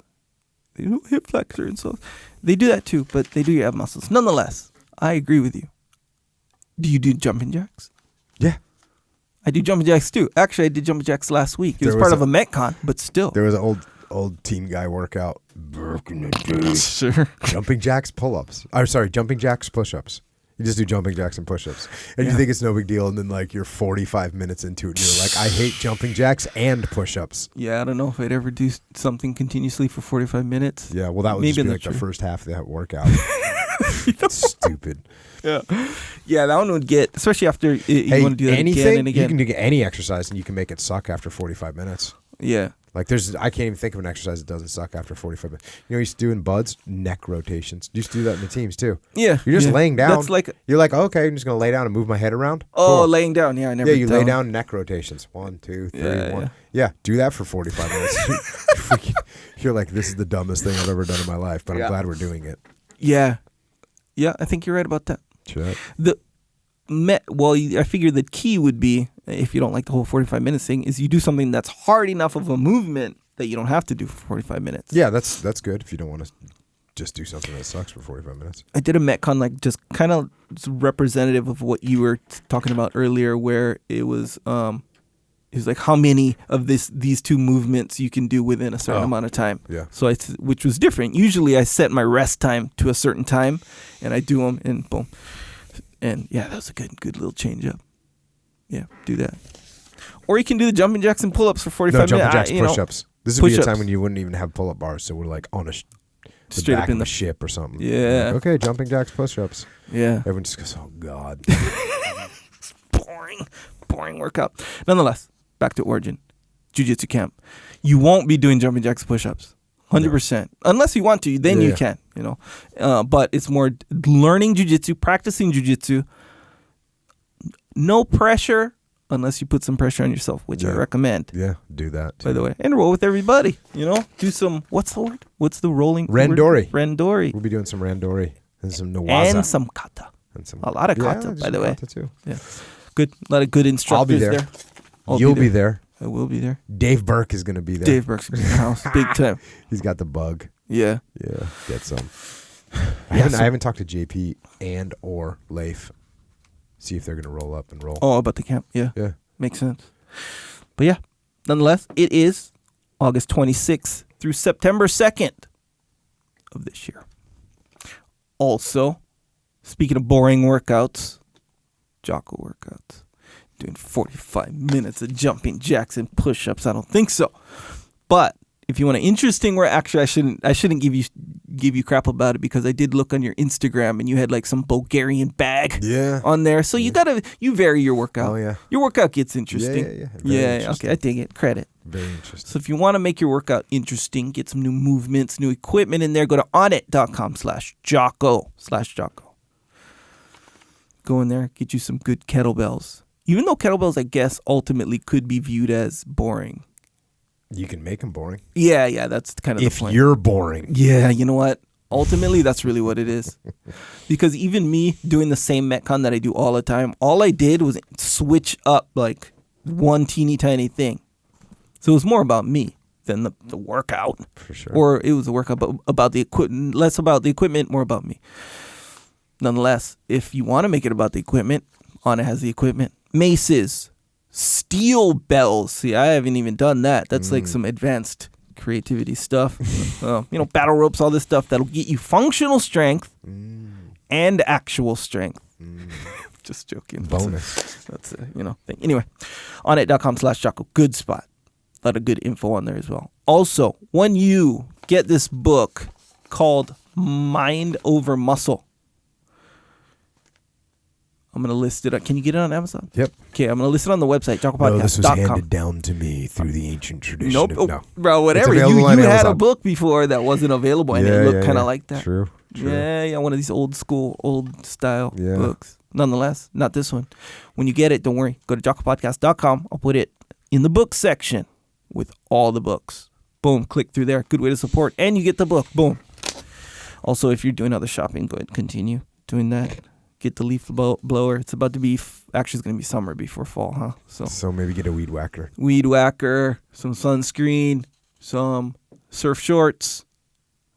Yeah. Get all that stuff. Good way to support yourself. Also, subscribe to the podcast if you haven't already. iTunes, Stitcher, Google Play, whatever your preferred podcast listening device/application is, subscribe. Good way to support. Also, if you want to leave a review, don't hesitate on that one. Do what Kano says. Make a decision about leaving a review.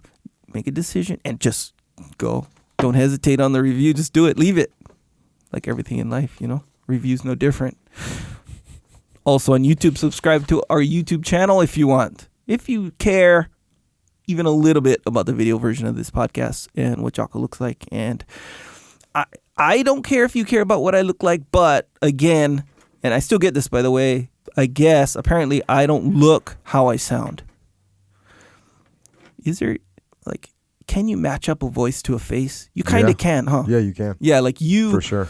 But it's not like a one-to-one. It's kind of like like you hear the voice and then there's this ambiguous kind of group of faces that might go with it. You know, It's one of those deals. It's not just one face comes to mind and that's kind of, it's not that.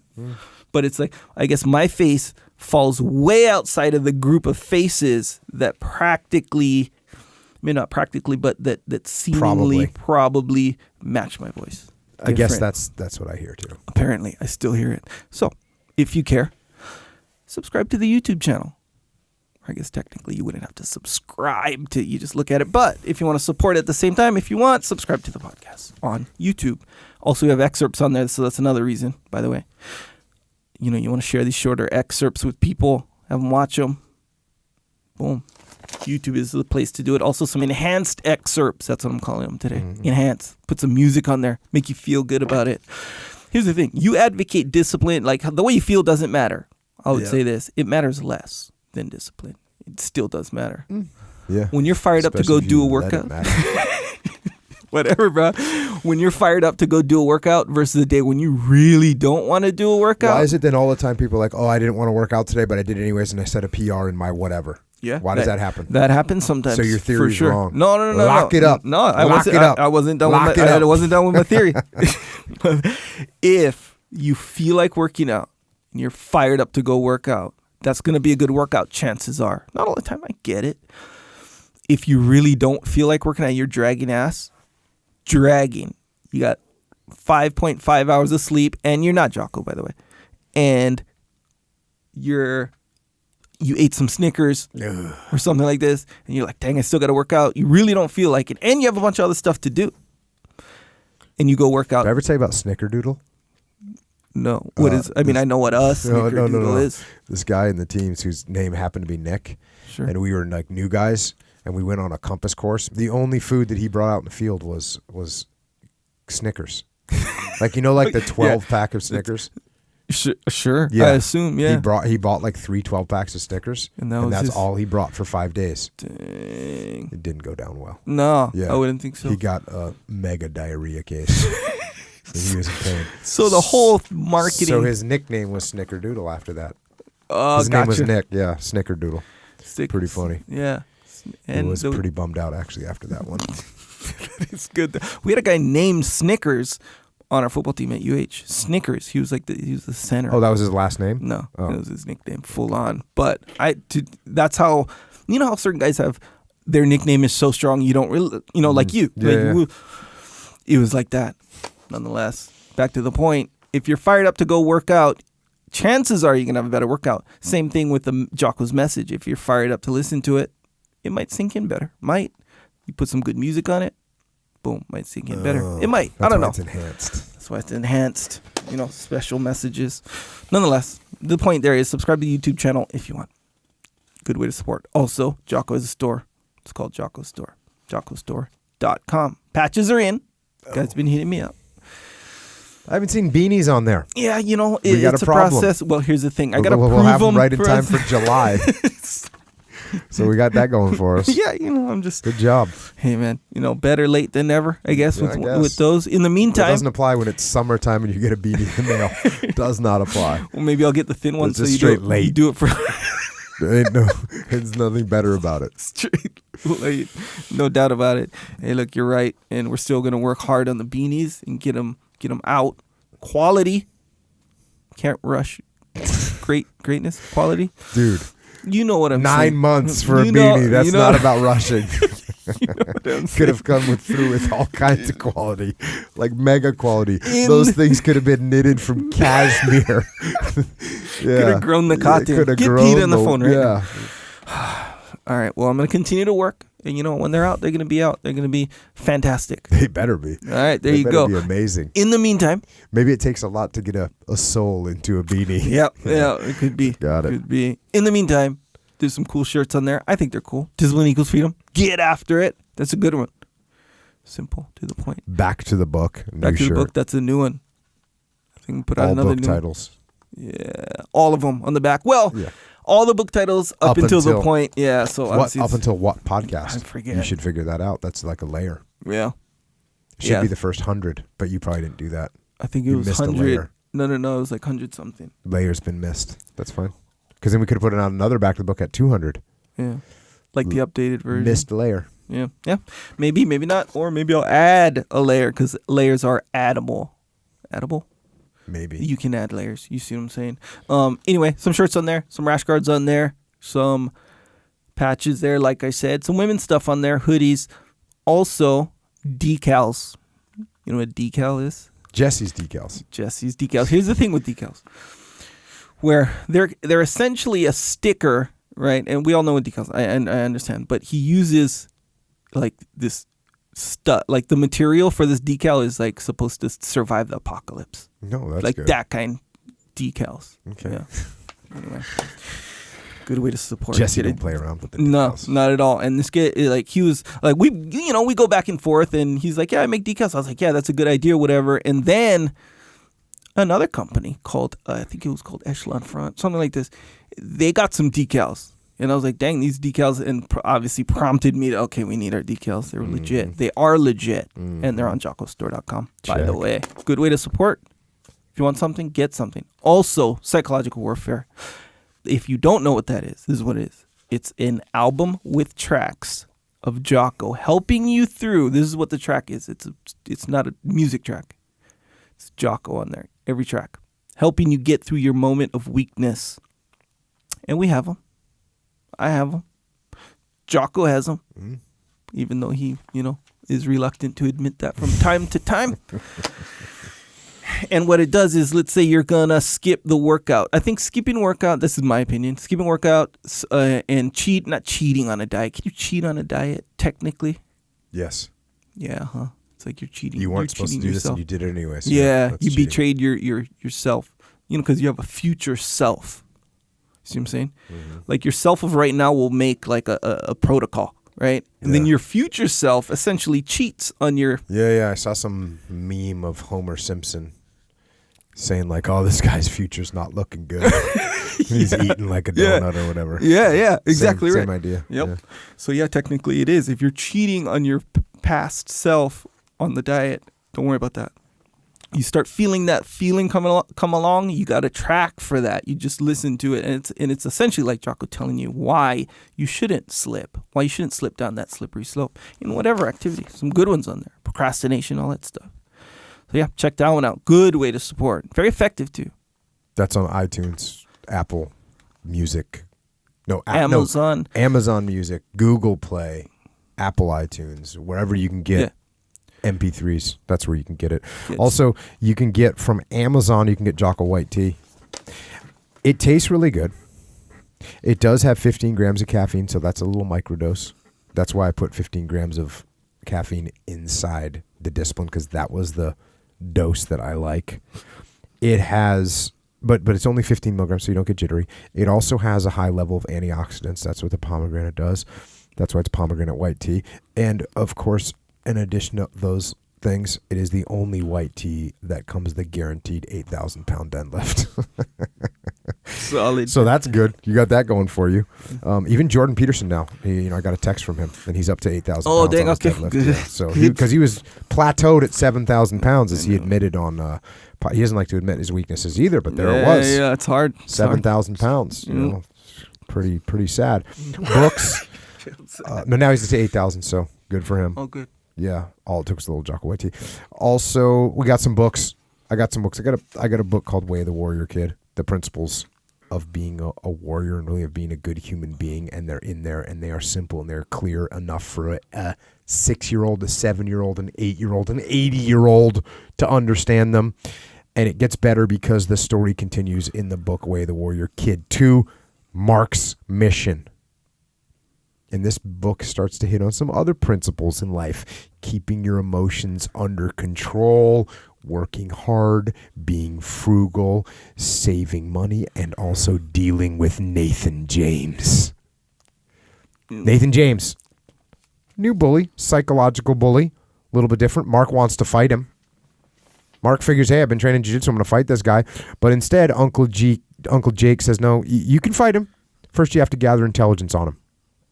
You have to figure out what's going on with Nathan James. Understand why he's your enemy and see if there's another way to solve this problem besides fighting. Turns out to be very good. Also, Marc has a jiu-jitsu tournament coming up. And guess what? He doesn't want to compete in it. He doesn't want to do his first jiu-jitsu tournament. Why? Because he's afraid. He's afraid of losing. He's afraid of failing. Fear of failure. That's bad. So he's got all these problems. How does he overcome them? Well, luckily, Uncle Jake's in the house. Uncle Jake is out for the summertime. Gives him a hand. That book is going to be available April 24th. Same thing with all the other books. Well, the last 2 books that have come out. It's going to sell out. The publisher doesn't understand how many books to make. They want to hedge their bets. So they're just going to make a certain amount. So the more people order now, first of all, you'll get it when it comes out. And second of all, they'll know that they need to make more. And order it from wherever. Order it from Amazon. Order it from Barnes & Noble. But go into your local bookstore. This is a mission. Go to your local bookstore and tell them you want the book, Marc's Mission, Way of the Warrior Kid 2. Tell them you want that. That will help spread the word. And also, while you're helping out Warrior Kids, check out IrishOaksRanch.com, where you can get soap made by young Aiden, who's only 12 years old. He's got his own business. And the soap isn't just any soap, it's good soap. And he actually called it Jocko soap. And the Jocko soap motto that I made up. Yep. Aiden gets no credit for this. The motto is, stay clean. And someone said there's a layer in that. Steak, lean. Damn. Steak, lean, stay clean. So, layers, no big deal. Big time, actually. Yeah. Also, don't forget about the Discipline Equals Freedom Field Manual. This is the manual for getting after it. Thoughts and actions that will keep you off the slippery slope and to keep you on the path of discipline. And thereby, as the title says, the path of freedom. If you want the audio version of that, it's not on Audible. It's an album with tracks. Discipline Equals Freedom Field Manual on iTunes, Amazon Music, Google Play. That's where you can get it. Also, Extreme Ownership, Combat Leadership, broken down into pragmatic strategies and tactics that you can apply to your business and life. Boom. Still on the Amazon bestseller list. Still on Wall Street Journal. Keeping it real. And if you want or you need to take it to the next level, Echelon Front is my leadership and management consulting company. The overwhelming factor in the success of any business or team is leadership. That's what it is. And at Echelon Front, we come to your company and train and align your leadership so that you work effectively together as a team to dominate your battlefield. It's me. It's my brother Leif Babin, JP Donnell, Dave Burke. You can email info@echelonfront.com or visit the website echelonfront.com. And of course, the muster is our leadership seminar. We're only doing 2 this year. Washington, D.C., May 17th and 18th, and San Francisco, October 17th and 18th. The D.C. muster is 2/3 sold out right now. It's 2/3 sold out, and it's going to sell out soon. The SF muster is in October, and it's already 1/3 sold out. So both of them are absolutely going to sell out. We can't expand the spaces anymore. We've packed as many chairs in there as we can and desks, so we can't fit any more people. So if you want to come, get registered now at extremeownership.com. The entire Echelon Front team will be there. All of us, including Echo Charles. And by the way, there's no green room. We won't be backstage getting our scalps massaged. No, we will be out front. We'll be kicking it with you, interacting, answering questions, talking, eating, working out, hanging out, just basically getting after it with you. So come and get it at the muster. Get registered as quick as you can. And until we do the muster, if you have questions or comments or answers, or you just want to cruise with us, kind of hard, then you can find us on the interwebs, on Twitter, on Instagram, and on Shibuki. Echo is at Echo Charles, and I am at Jocko Willink. And thanks to you all for listening to the podcast, especially those of you in uniform who took an oath to protect this country, and you stand by that oath literally around the world on the front lines, and to the police and law enforcement and firefighters and paramedics and all the first responders that are always on call to help us when the chips are down and that are ready to make that sacrifice like so many did on September 11th. Thank you for what you do, and let's remember and give thanks to the people every day like Jeremy Glick, who stood up along with the other members of Flight 93. They stood up and fought when the time called for it. And let us all be prepared to do the same, to stand up and fight if we need to be prepared to face evil by staying on the path, by knowing what your principles are and sticking to them. Be vigilant. Pay attention. Pay attention to the little things, the little decisions, the decisions that pull you off the path and onto that slippery slope with bad habits that will let you down at the moment of truth. Watch out for those little decisions. Instead, stay on the path of discipline, the path that leads to security and strength, and of course, to freedom. And that's the path of getting after it. So until next time, this is Echo and Jocko. Out.